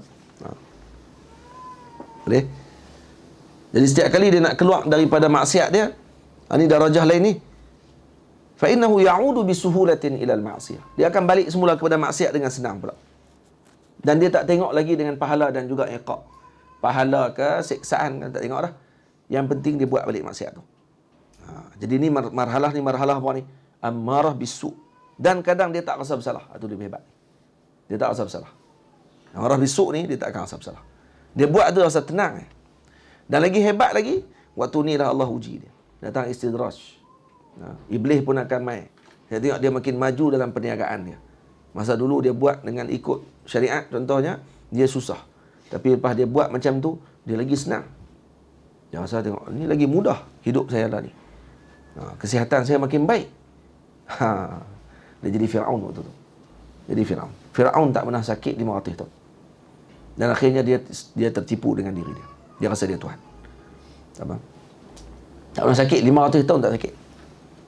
Relax. 500 tahun. Akhirnya dia kata, tak sakit 500 tahun ni Tuhan ya. Dia terlupa. Tuhan mana ada sakit, mana ada macam dia. Tapi macam tu. Tengok. Jadi kalimah amarah kita dah baca tadi. Nak kata tu benda yang teruk dan selalu berulang-ulang melakukan kejahatan. Sebab tu dalam bab ini, dalam ketika amarah bisu ni, fa inna syaitan amruhu sahlun. Minta maaf. Itu benda lain. Dia kata apa? Walidzalika fa innal insan law wajada qatiran fi qalbihi yad'uhu ila asy-syarr. Lepas tu manusia kalau dia dapati dalam hatinya ada khatir yang menyerunya kepada kejahatan, fanafahu wa azalahu wa hawala an la yastami' ilaihi. Kalau kata dia boleh lawan keinginan nafsu dia tadi, dia datang khawatir, suruh buat jahat, yang dia lawan, dia nafikan, saya tak mau, ini benda dosa. Lepas tu dia tak mau dengar perkata tadi. Fawajadahu marratan ukhra yaluhu alaihi faqawamahu fa'alaha alaihi marratan salisah ya'lamu anna hadha min nafsi. Jadi kalau kata mai berkali-kali, saat mai, lepas tu hilang. Lepas tu dia mai balik perasaan tadi, hilang. Dia mai balik perasaan tersebut. Maka dia kena ketahui bahawa itu daripada nafsu dia. Itu daripada nafsu dia. Kerana nafsu amarah bisu, dia akan yatakarrar. Dia akan berulang. Itu dia panggil amarah fa'alah. Kerana dia yatakarrar, dia akan berulang main dalam jiwa dia. Itu Hatta dengan wazan ammarah tadi pun dah sudah dapat kita memahami dengan saraf. Dapat memahami maksud tersebut. Bahawa nafsu ammarah ni dia akan berulang-berulang. Lepas tu kalau dalam jiwa kita ada orang tanya kan, macam mana nak bezakan antara ni khawatir nafsani dengan khawatir syaitani? Lintasan nafsani dengan lintasan syaitani. Lintasan nafsani dia akan berulang. Ini nafsu amarah bisu ni dia akan berulang. Dia main. Tak jahat. Lepas tu satu je yang mengarah kepada jahat ni biasanya apa dia? Amarah bisu. Tapi lawamah tak sebut lawamah bisu. Tak. Amarah bisu. Lawamah tak ada lawamah bisu. Mulhamah bisu. Radiyah bisu tak ada. Mutmainnah bisu tak. Amarah saja bisu. Jadi maksudnya kalau kata patah balik, boleh jadi tak nafsu amarah ni masih ada dalam orang tu walaupun dia dah peringkat dia radiyah. Boleh jadi. Nah, balik semula kepada nafsu tu boleh jadi. Dia ada. Tapi pada ketika sebut dia lebih mudah untuk berlawan daripada orang yang memang duduk di peringkat amarah lagi tak naik dah ke lawamah, tak naik lagi. Sebab satu peringkat ke satu peringkat ada 1000 ada 10,000 kata para aulia, 10,000 darjat ataupun 10,000 halangan yang kena dia lalui untuk masuk kepada nafsu yang seterusnya. Sebab tu kalaulah kita dalam jiwa kita ni ada lawamah, maksudnya kalau kita buat dosa, kita rasa bersalah. Kita laum nafs kita, kita akan telah diri kita. Kata apa kamu ni? Masih lagi buat jahat. Kalau tak semayang, kenapa tak semayang hari ni?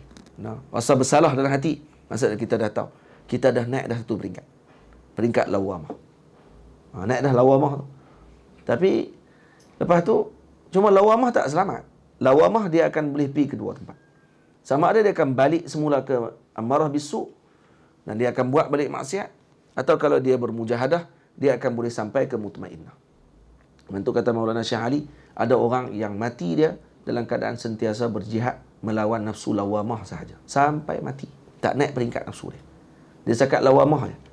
Tapi moga-moga termasuk dalam walladzina jahadu fina lanahdiyannahum subulana. Masuk syurga. Kenapa? Karena dia dikira mati di jalan Allah. Dikira mati berjihad di jalan Allah. Karena dia sedang jihad nafsu dia. Setiap hari melawan dengan nafsu dia. Syarat dia kena lawan. Jangan ikut saja. Itu. Walidzalika kata di sini, kalau kata datang berkali-kali itu, maka tahu tu nafsunya. Walau annahu qad ulqiya fi qatilihi syai'un yad'uhu ila asy-syarr fasta'adha billahi minhu fawajadahu insarafa falyalam anna hadha ilqa' min asy-syaitan. Dan kalau datangnya ilqa', dilemparkan khawatir dalam jiwanya dengan sesuatu maksiat, menyerunya untuk buat jahat, maka dia pun sebut a'udzubillahi minasyaitanir rajim. A'udzubillah kata dia. Aku berlindung dengan Allah daripada melakukan kejahatan tersebut. Tiba-tiba hilang perasaan tadi. Lepas tu tak main dah. Maka tahu tu daripada syaitan. Tu lintasan syaitan tu. Tamam. Walidzalika fa inna syaitan amruhu sahlun. Tu syaitan ni urusannya mudah, kata Maulana Syekh Ali. Amruhu sahlun li'annahu yazul bi mujarradil isti'adzah. Karena dia boleh hilang dengan sekadar kita membaca a'udzubillah. Fa nahnu naluzu billahi ta'ala fa yasrifuhu 'anna. Bila kita sebut a'udzubillah, aku berlindung dengan Allah, terus dia akan hilang. Faham? Jadi dia tak akan kembali dah. Karena dia tidak ada sultan 'alal insan. Dia tak ada penguasaan kepada manusia. Wali'annahu innama sullita 'alal insan min qabilil fitnah wa laysa min qabilit tahakkum fi bani Adam. Jadi dia boleh untuk nak nak uji manusia ni pada sudut fitnah dan ujian sahaja. Tapi dia tak boleh nak mengatur dan juga nak mengawal anak Adam. Innamal quturah 'indi wa a'da'ihi nafsi. Tapi yang paling bahaya pada diriku ni, kalau kita bicara dengan diri kita sendiri, adalah dan a'da'i, musuh yang paling musuh, yang paling kesakan apa dia? Nafsi allati baina jambai. Tu nafsuku yang ada di antara dua lambungku ni. Ni. Walidzalika ba'dhum qala innal hijab al-a'zam huwa an-nafsu. Hijab yang paling besar adalah nafsu.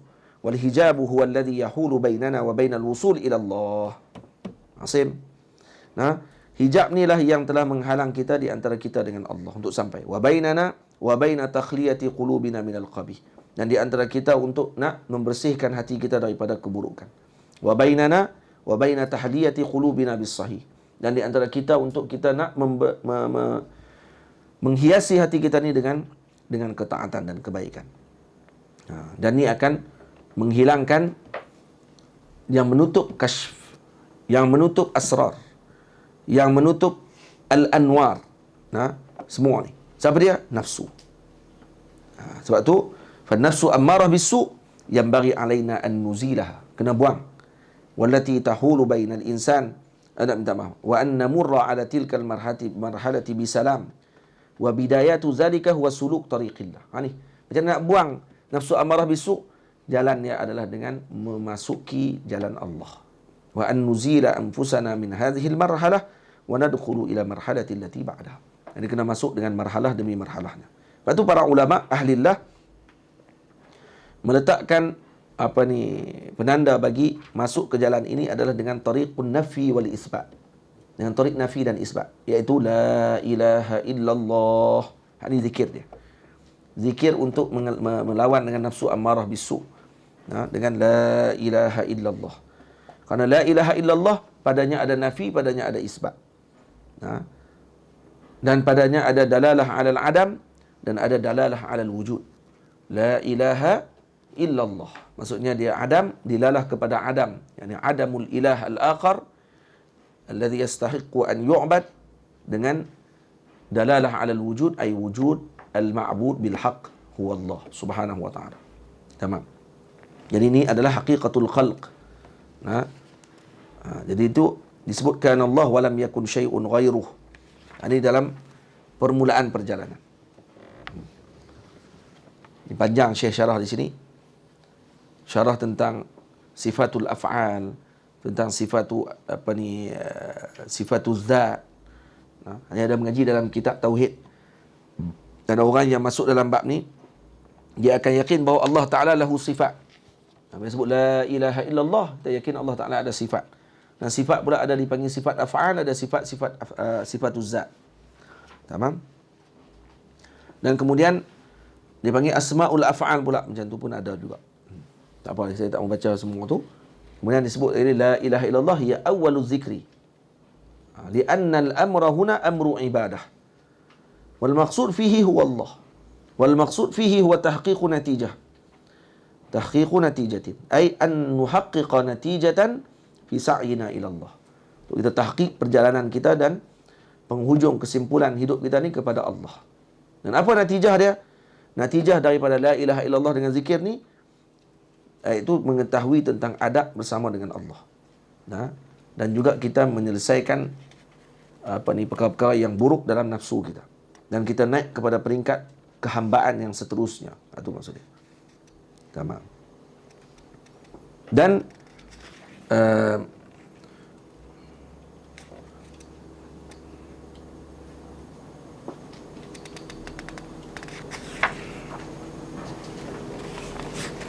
itu kata Syekh, al-hasil annana ma'a dzikri la ilaha illallah natazakkar an-nafy alladhi yadullu 'ala al-'adam wa natazakkar an-nafy alladhi yadullu 'ala takhliyati wa takhliyati al-qalb wa nunqihi min kulli khabith wa natazakkar an-nafy alladhi yadullu 'ala intifa'i an-nafsi fi muqabalati Allah li'anna Allah huwa al-baqi wa ana fanin. Kullu hadhihi al-ma'ani atazakkaruha 'inda qawli la ilaha.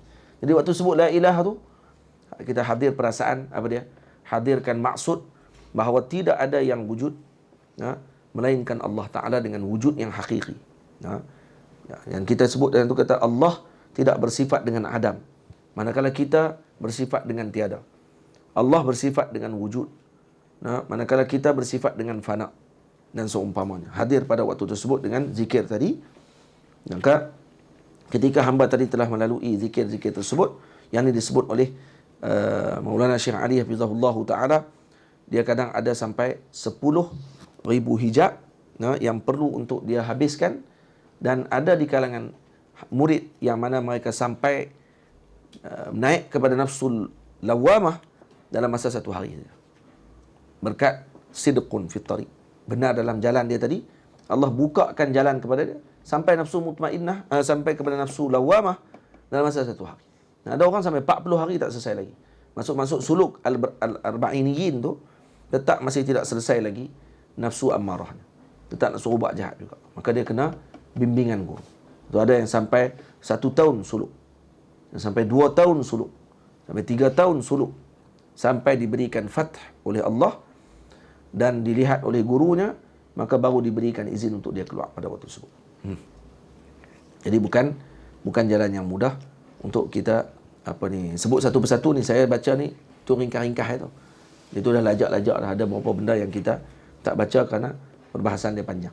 Kerana tu perlu syarahan pula kepada masalah tersebut. Tapi tak apa, yang kurang kita tahu, kata nak masuk kepada setiap perjalanan nafsu tadi bukan perjalanan yang mudah. Sikit lagi kita baca. Wa sahibun nafsil mutmainnah ya'zumu ta'ajjubuhu minan nas fi i'radihim 'anit ta'at ma'a ma fiha minar rauh minar rauhi wal unsi wal ladzah. Dan pemilik nafsu mutmainnah ini orang yang telah sampai ke peringkat nafsu mutmainnah. Yang ni dia kena dah lalui lebih kurang 60,000 hijab dah. Dia dah pecahkan dan juga dia telah melalui 60,000 hijab.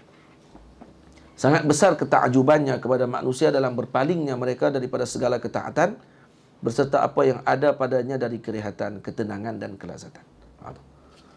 Dan pada hadapnya mereka wa fi iqbalihim 'ala al-ma'asi wasyahawat ma'a ma fiha min al-ghammi wal wahsyati wal mararah wa yahsabu annahum yajiduna wa yazuquna fil amrayni misla ma yajidu wa yazuq. Jadi mereka akan jadi pening dan juga pelik juga dengan orang yang suka dengan maksiat. Sedangkan dalam maksiat, tuntutan syahwat tadi padanya kegelisahan, ketakutan, kepahitan. Wa yahsabu, dan dia yakni pemilik nafsu mutmainnah tadi mengira bahawasanya mereka mendapati dan merasakan pada kedua perkara itu, yakni maksiat dan syahwat, semisal apa yang dia yakni pemilik nafsu mutmainnah dapati dan rasai.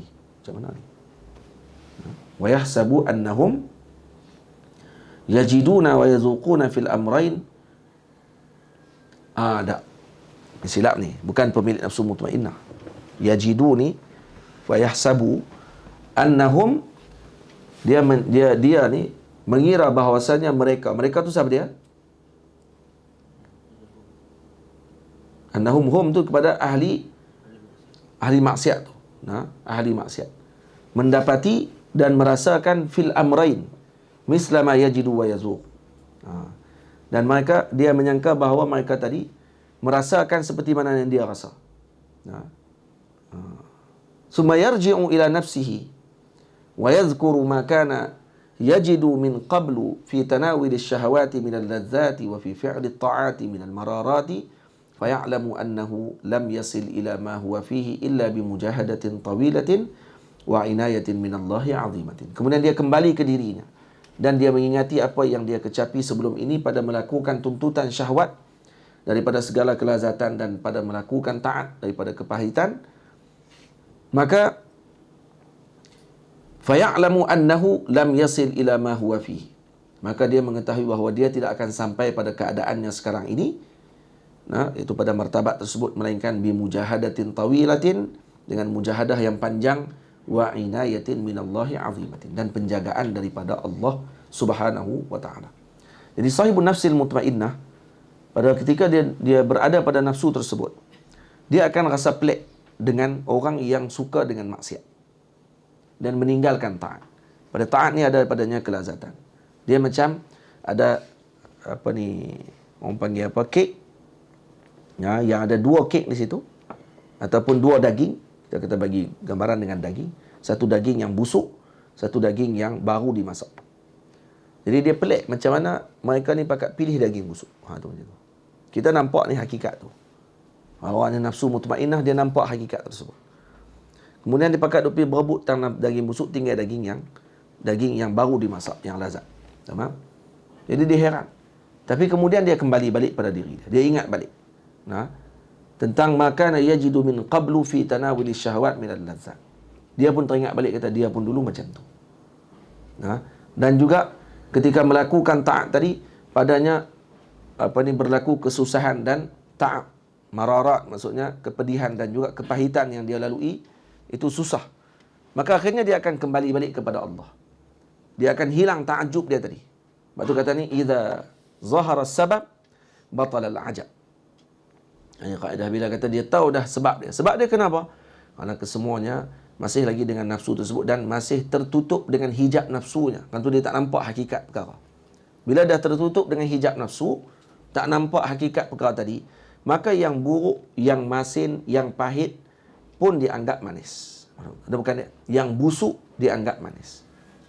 Tapi bila mana terbuka hijab tersebut, maka kerana itulah mereka meninggalkan dunia dan juga perkara yang membawa mereka kepada kelalaian, disebabkan kerana mereka melihat dengan ain al-yaqin yang telah Allah Taala berikan, dengan haqqul yaqin yang telah Allah Taala berikan, dengan ilmu yaqin yang telah Allah Taala berikan, bahawa perkara tadi racun yang tidak akan menyampaikan mereka kepada Allah Subhanahu wa taala.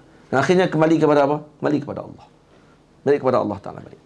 Jadi bila dia tahu kata semua ni dengan apa sebab dia? Sebab Allah yang memberikan taufik kepadanya. Maka akan hilanglah ta'ajub dia tadi. Idza zahara sabab batala al-ajab. Kalau dah tahu sebab, maka hilanglah ta'ajub dia tadi. Maka dia tak ta'ajub lagi. Kenapa hamba tadi mendapatkan perkara ini? Maka dia akan serah kepada Allah Subhanahu wa taala. Kerana yang menjadikan Allah, yang menunjukkan jalan balik Allah. Maka dia akan jadi orang yang tenang. Lepas tu dia panggil nafsu mutmainnah. Dia tak akan jadi lagi sibuk-sibuk lagi dengan perkara untuk nak menyalahkan orang dan juga menidakkan orang lain.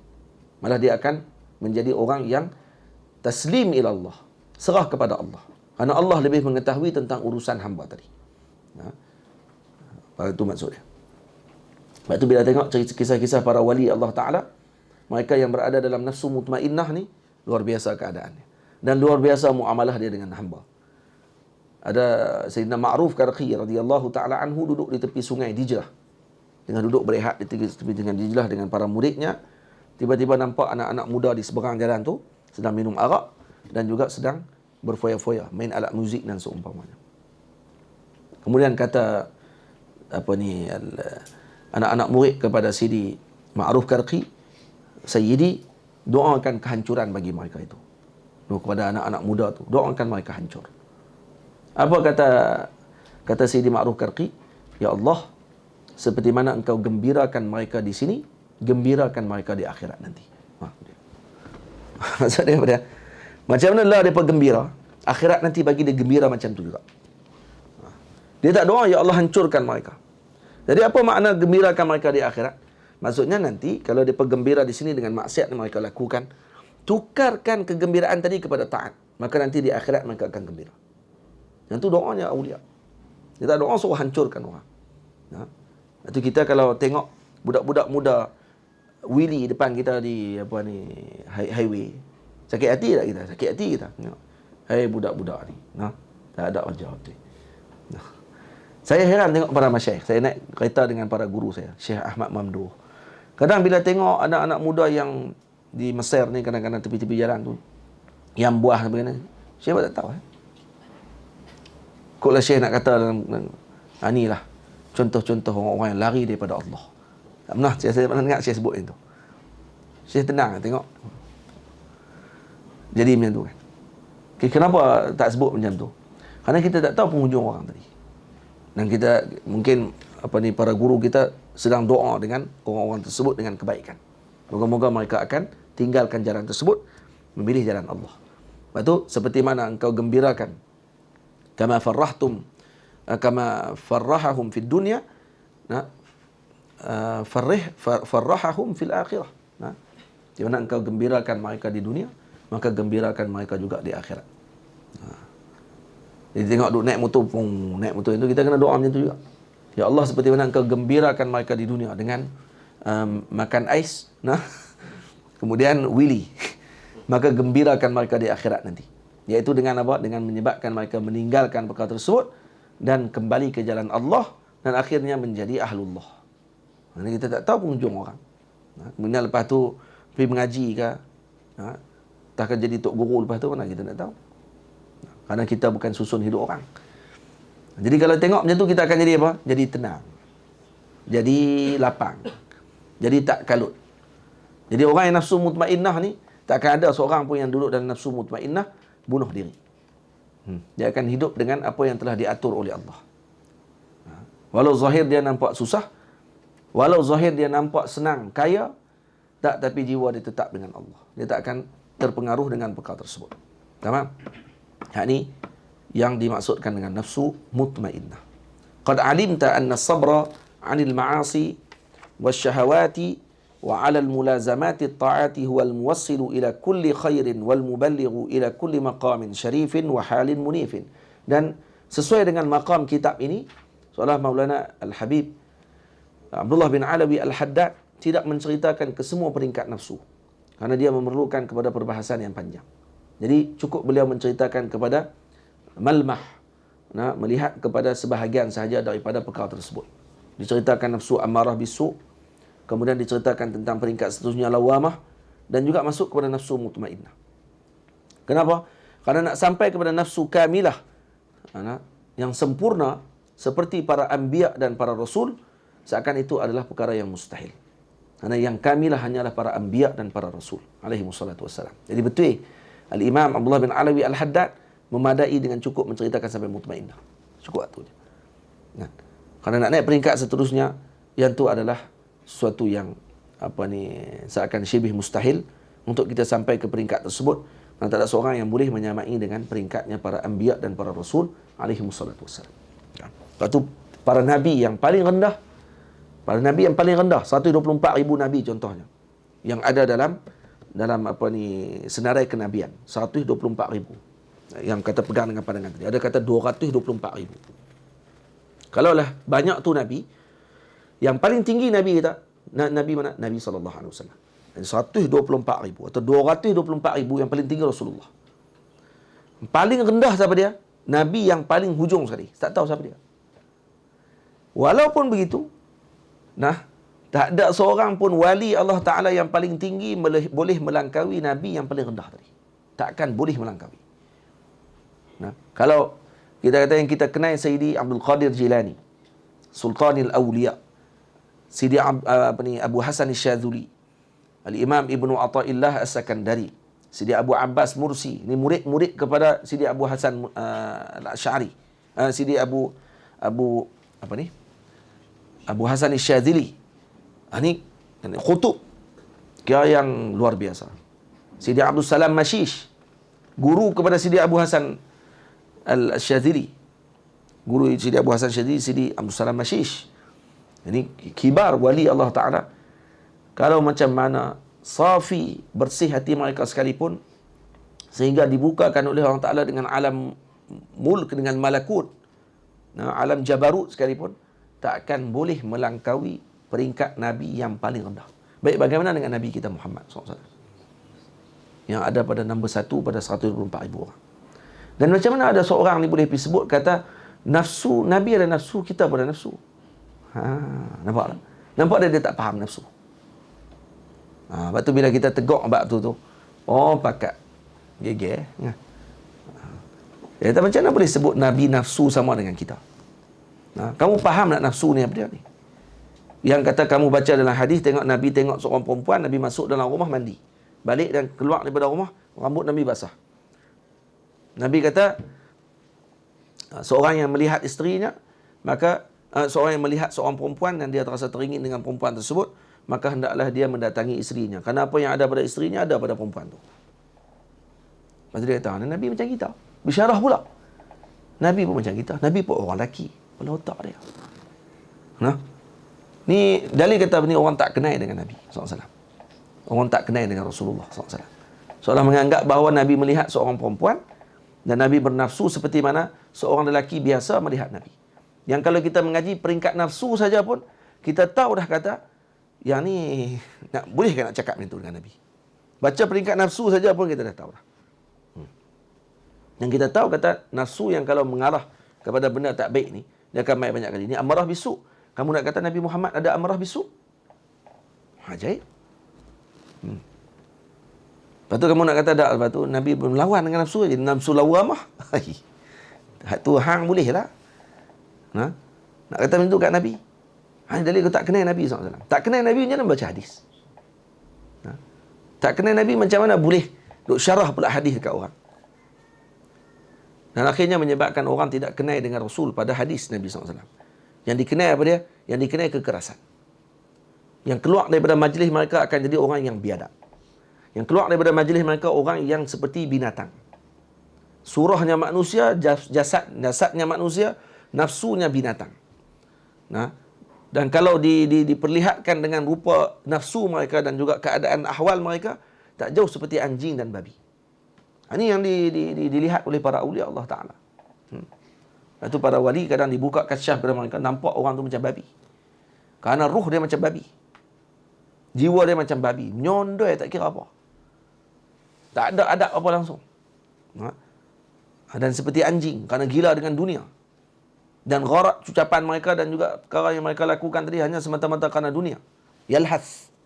Betul jelai lidah ya. Kama yalhasul kalb. Ini keadaan. Na'udzubillah min zalik. Moga Allah lindung kita dan moga Allah lindung keturunan kita daripada bersama dengan mereka. Jangan dekat, hatta walau duduk dalam majlis mereka, hatta mendengar dalam YouTube apa yang mereka ucapkan. Kerana semua itu penyakit. Sebab tu para ahlullah pesan kepada kita jangan duduk dengan ahli bid'ah. Kerana duduk dengan ahli bid'ah akan mewarisi bid'ahnya mereka. Walau sedikit. Itu tak boleh dengar. Lalu saja kat wall kita, Facebook kita tu, tengok aja pok ni, scroll. Kau boleh padam. Kau boleh block. Macam tu sepatutnya.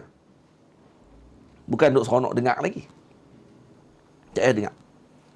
Video reaction siapa-siapa ke. Kita yang tolong peramai. Dia buat video react. Kata dekat Tok Guru sekian. Duk react video orang. Kita tolong pergi dengar. Lagi hebat pula. Kita pula pergi tolong pergi share. Dan pula kita pun maki kat atas. Inilah contoh video yang bodoh. Tujuannya nak bagi orang tengok. Itu je. Orang pun pakat tengok. Naik view. Dapat duit. Dan tujuan dia duit tu. Dia tak kisah. Apa nak kata apa. Kata. Yang penting aku dapat duit. YouTube bayar. Lepas tu.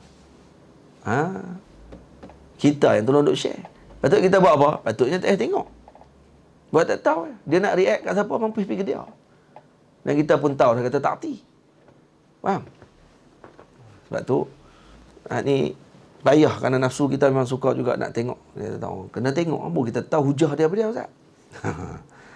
Bukan semua orang nak hujah. Masalah kita nak tengok tu awam. Kita nak berhujah kepala otak apa? Kita tahu dah kita tak hati nak hujah pun. Dia tak tengok lah. Awak kita nak berhujah kan? Lepas tu. Dan kita jadi tambah lagi pening dengan hujah dia. Kita kadang-kadang kita boleh tahu hujah dia. Boleh tahu saja. Lepas tu kamu apa faedah kamu dengan tahu benar tadi? Faedahnya untuk kamu lagi jadi pening. Dan akhirnya kamu jadi lebih berbahaya, kamu jadi macam dia. Kata, betul juga dia cakap. Betul jugalah ni. Padahal kalau Tok Guru dengar, para ulama dengar, kata, loh, benda basicnya pun. Saya pun dengar juga kadang-kadang. Dengar. Ada seorang Habib cerita. Habib ni kata, ada seorang wali mimpi bertemu dengan Nabi SAW. Kemudian dia minta Nabi pesan kepada dia. Nabi kata, minum kopi. Nabi kata kat dia, minum kopi. Kerana kopi akan membersihkan sarair kamu. Batin kamu akan dibersihkan dan kemudian akan memberikan semangat kepada kamu untuk melakukan ibadah. Contoh lebih kurang itulah Nabi sebut dalam mimpi itu. Yang tukang react ni, dia buat muka dah. Marah. Lepas tu dia pun react. Dia kata apa? Pertamanya, hadis berkenaan dengan minum kopi ni maudhu'. Kepala otak dia. Kalau tuan-tuan dengar apa dia? Agak-agak. Orang tak arti, dia akan kata, memang hadis ni maudhu' ni. Apa hadis pasal kopi? Hadis maudhu'. Kita kata hadis kepala otak apa tadi? Awal lagi dia cerita dah mimpi. Kawan tu mimpi. Habaq dekat dia. Dia kait dengan hadis dalam ilmu hadis ni apa pasal? Tak ke bodoh ke awal lagi dah? Awal lagi dah tak betul dah. 15 minit tu sia-sia ya. Video react tu sia-sia ya sebenarnya. Sebab duk main mimpi orang. Suka dia lah dia mimpi. Oh Allah kata sampai tak tahu mana satu ilmu hadis, mana satu mimpi orang. Betul tak erti. Duk kait dengan hadis. Ini benda tak betul. Ini maudhu'. La ilaha illallah. Kata punya tak cerdik sampai tahu tu. Nampak tak erti? Nak kalau kita bincang ni, apa nak bincang mimpi? Itu kan mimpi. Kalau kau tu mimpi, dia tak masalah mimpi jumpa Nabi. Tak apalah mimpi jumpa Nabi pun. Nabi sendiri kata siapa mimpi jumpa aku tu mimpi jumpa aku. Baik dia pesan dekat dia. Baik kalau pesan dekat dia, apa masalah dia? Bercanggah dengan syarak tak? Pesanan tadi daripada Nabi. Tak ada pesanan, tak ada bercanggah dengan syarak. Ada Nabi suruh berzina dalam mimpi tu. Suruh minum kopi. Apa masalah dia? Dia buat teruk. Sebaik Nabi tak abang suruh ikut Wahabi. Nabi kata ikutlah Wahabi. Ni mimpi ni betul ni. Hadis ni sahih. Terus dia sahih. Dan tak akan berlaku benda tu. Tak akan berlaku benda tu. Tak akan disuruh oleh Nabi SAW dengan perkara tu. Faham? Dan kata ulama, kalau mimpi jumpa Nabi dan Nabi menyuruh perkara yang bercanggah dengan apa yang berlaku dalam waqi', maka pada waktu tersebut yang salah tu orang yang mimpi tu. Bukan mimpi tersebut yang yang Nabi dalam mimpi tu yang salah. Yang salah tu dia. Contohnya, dia mimpi kata esok raya. Padahal ahli falak tengok tak raya lagi. Ataupun esok puasa. Padahal ahli falak tengok tak puasa lagi. Faham? Maka ditanggung, kata dia tersilap dengar dengan mimpi itu. Bukan yang silap tu Nabi. Dia tersilap dengar. Kerana mungkin terlalu gembira bertemu dengan Nabi dalam mimpi, sampai dia tersilap dengar. Boleh jadi. Tengok punya adabnya ulama. Ni awal-awal ni. Hadis ni maudhu'. Pandai hang. Hang tahu mana maudhu' benda tu?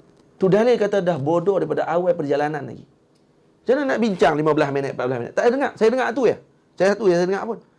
Saya dengar mula-mula tu, dia keluar react dulu. Keluar Habib tu cakap di Indonesia. Lepas Sidi Habib tu cakap, kemudian dia pun terus. Sambil dia buat muka, masa duduk dengar tu duduk. Macam alim besar lah. Lepas tu habis dengar tu, puk.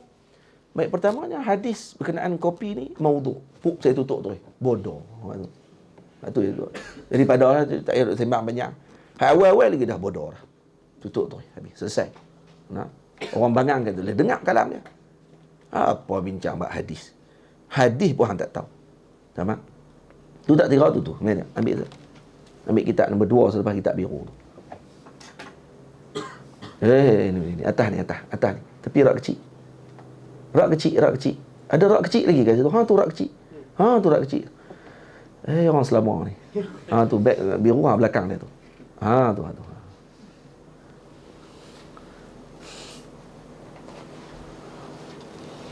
Ni kitab apa? Karangan Al-Allamah Abdul Ghani Nabulsi. Wafat tahun 1143 Hijriah. Raudul Anam fi bayanil ijazah fil manam. Raudul Anam fi bayanil ijazah fil manam. Cerita pasal ijazah dalam mimpi. Boleh tak boleh? Ni kitab. Ijazah dalam mimpi. Ni kalau Nabi mai bagi ijazah ke apa ke dalam mimpi, boleh ke tak? Ni kitab ni. Baca ni dulu, nak kata maudhu' ke apa ke benda ke. Tak arti apa Wahabi ni. Lepas tu jangan dengar kalam dia. Kalau Tok Guru dengar tak apa. Kalau Tok Guru nak dengar tak apa. Tapi tu pun biasanya tak dengar habis pun. Dengar sikit tahu dah kata bangang. Dia tak boleh dengar habis, dengar kita pula sakit hati. Kita pula nak buat react video baru kita pula. Tapi tak ada kerja. Sebab tu jangan dilayan orang-orang jahil. Idza qatabahumul jahilun qalu salam. Kata salam cukup. Kalau orang jahil kata-kata kita dia salam. Salama sebut dia. Salama tahu dia kata, "Weh hang kata aku jahil." Sebab dalam Quran Allah Taala kata idza qatabahumul jahilun qalu salama. Jawab salama. Ada. Salama. Sebenarnya kalau orang jahil dengar salama tadi ni, orang tu adalah penghinaan besar kerana jelas-jelas kita kata dia jahil. Idza qatabahumul jahilun qalu salam. A'rid 'anil jahilin. Banyak ayat Allah Taala suruh kita berpaling pada orang jahil. Bukan layan ni, jangan layan ni, boleh? Jadi akhir qad alimta anna sabra 'anil ma'asi wasyahawati wa 'ala mulazamati ta'ati huwa al-muwassil ila kulli khairin wal muballighu ila kulli maqamin syarifin wa halin munifin. Sungguh engkau telah mengetahui bahawa sabar meninggalkan maksiat dan syahwat itu dan atas melazimi segala taat itu adalah menghubung kepada segala kebaikan dan penyampai kepada segala maqam martabat yang mulia dan hal yang tinggi. Wa kaifala, bagaimana tidak? Wa qad qala subhanahu wa ta'ala ya ayyuhalladzina amanu isbiru wa sabiru wa rabitu wattaqullaha la'allakum tuflihun. Dan kemudian Allah Sayyidi Al-Imam menyebutkan lagi wa qala ta'ala wa tammat kalimatu rabbikal husna ala bani Israila bima sabaru. Tengok hasil daripada sabar kesemuanya mendapatkan jalan tersebut. Dan kemudian waja'alnahum a'immatan yahduna bi amrina lamma sabaru wa kanu bi ayatina yuqinun. Dan dalam hadis, min aqalli ma utitum al-yaqinu wa azimatu sabr.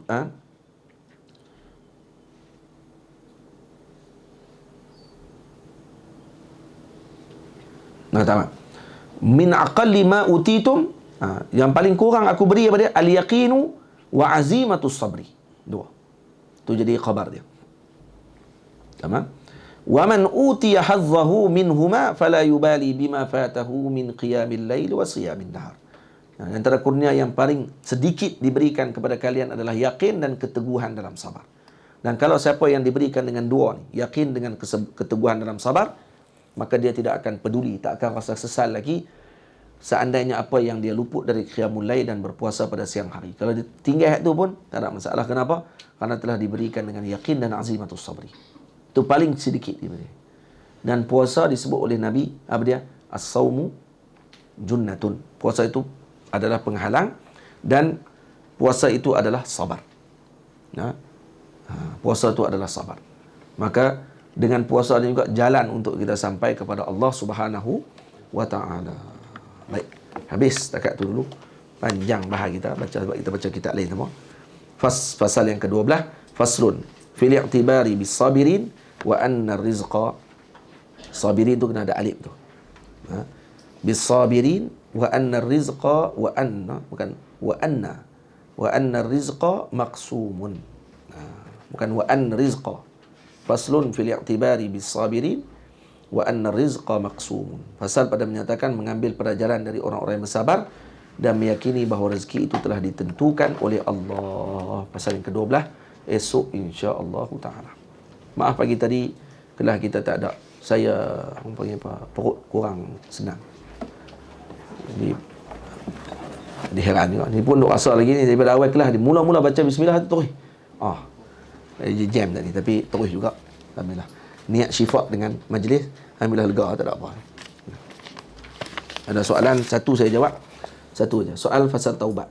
Sekiranya kita telah memohon maaf kepada orang yang kita zalimi tapi dia tak maafkan, atau mustahil untuk kita kembalikan hak orang yang telah diambil, bagaimana cara untuk kita menembus dosa kita sesama makhluk supaya kita tidak muflis di akhirat nanti? Baik. Berkenaan dengan orang yang kita zalimi, ini kita kena memohon maaf kepada dia. Baik, kalau dia tidak maafkan, kita telah selesaikan urusan kita dengan kita memohon maaf kepada dia. Itu sudah memadai. Secara ringkas saya jawab ni. Maka selebihnya kita minta ampun dengan Allah dan minta diberikan pembukaan ke dalam hati orang tersebut untuk memaafkan kita. Kita dah minta maaf. Yang penting minta maaf dulu. Dia tak maafkan, itu hak dia. Dan akhirnya setelahnya kita serah kepada Allah Subhanahu wa taala. Baik, macam mana atau mustahil kita nak kembalikan hak orang yang telah diambil? Kita nak bagi balik, tak boleh dah hak tadi. Maka nak tebus dosa tersebut, minta dihalalkan dengan perkara tersebut. Kalau itu berbentuk dengan barang dan seumpamanya, maka perlu diganti balik dengan perkara yang seumpama dengannya. Walaupun barang pada zatnya yang asal tadi tidak ada lagi. Tidak guna dah contoh. Kena bagi balik dengan semisal barang tersebut dengan harga yang telah kita ambil sebelumnya. Tak cukup dengan minta maaf saja. Kalau diambil tu maruah. Yang ni kena minta maaf sungguh-sungguh. Kerana yang tu tak boleh patah balik dah. Kita dah calarkan maruah orang contohnya. Itu yang berkait dengan tadi lah. Kita nak mohon, kita dah zalimi orang tadi. Macam mana kita nak buat?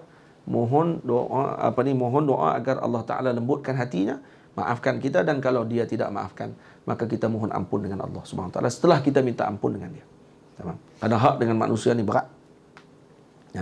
Dan bagaimana, adakah keadaan tadi menembus dosa kita? Allah Rahim, insya-Allah. Moga-moga Allah Ta'ala memberikan kelepasan kepada kita kalau benar pengharapan tadi kita kepada Allah Subhanahu wa taala. Yang itu dulu kita jawab. Insya-Allah pada esok pagi kita akan bertemu semula. Petang ni seperti biasalah kelas macam biasa. Wassalamualaikum warahmatullahi wabarakatuh.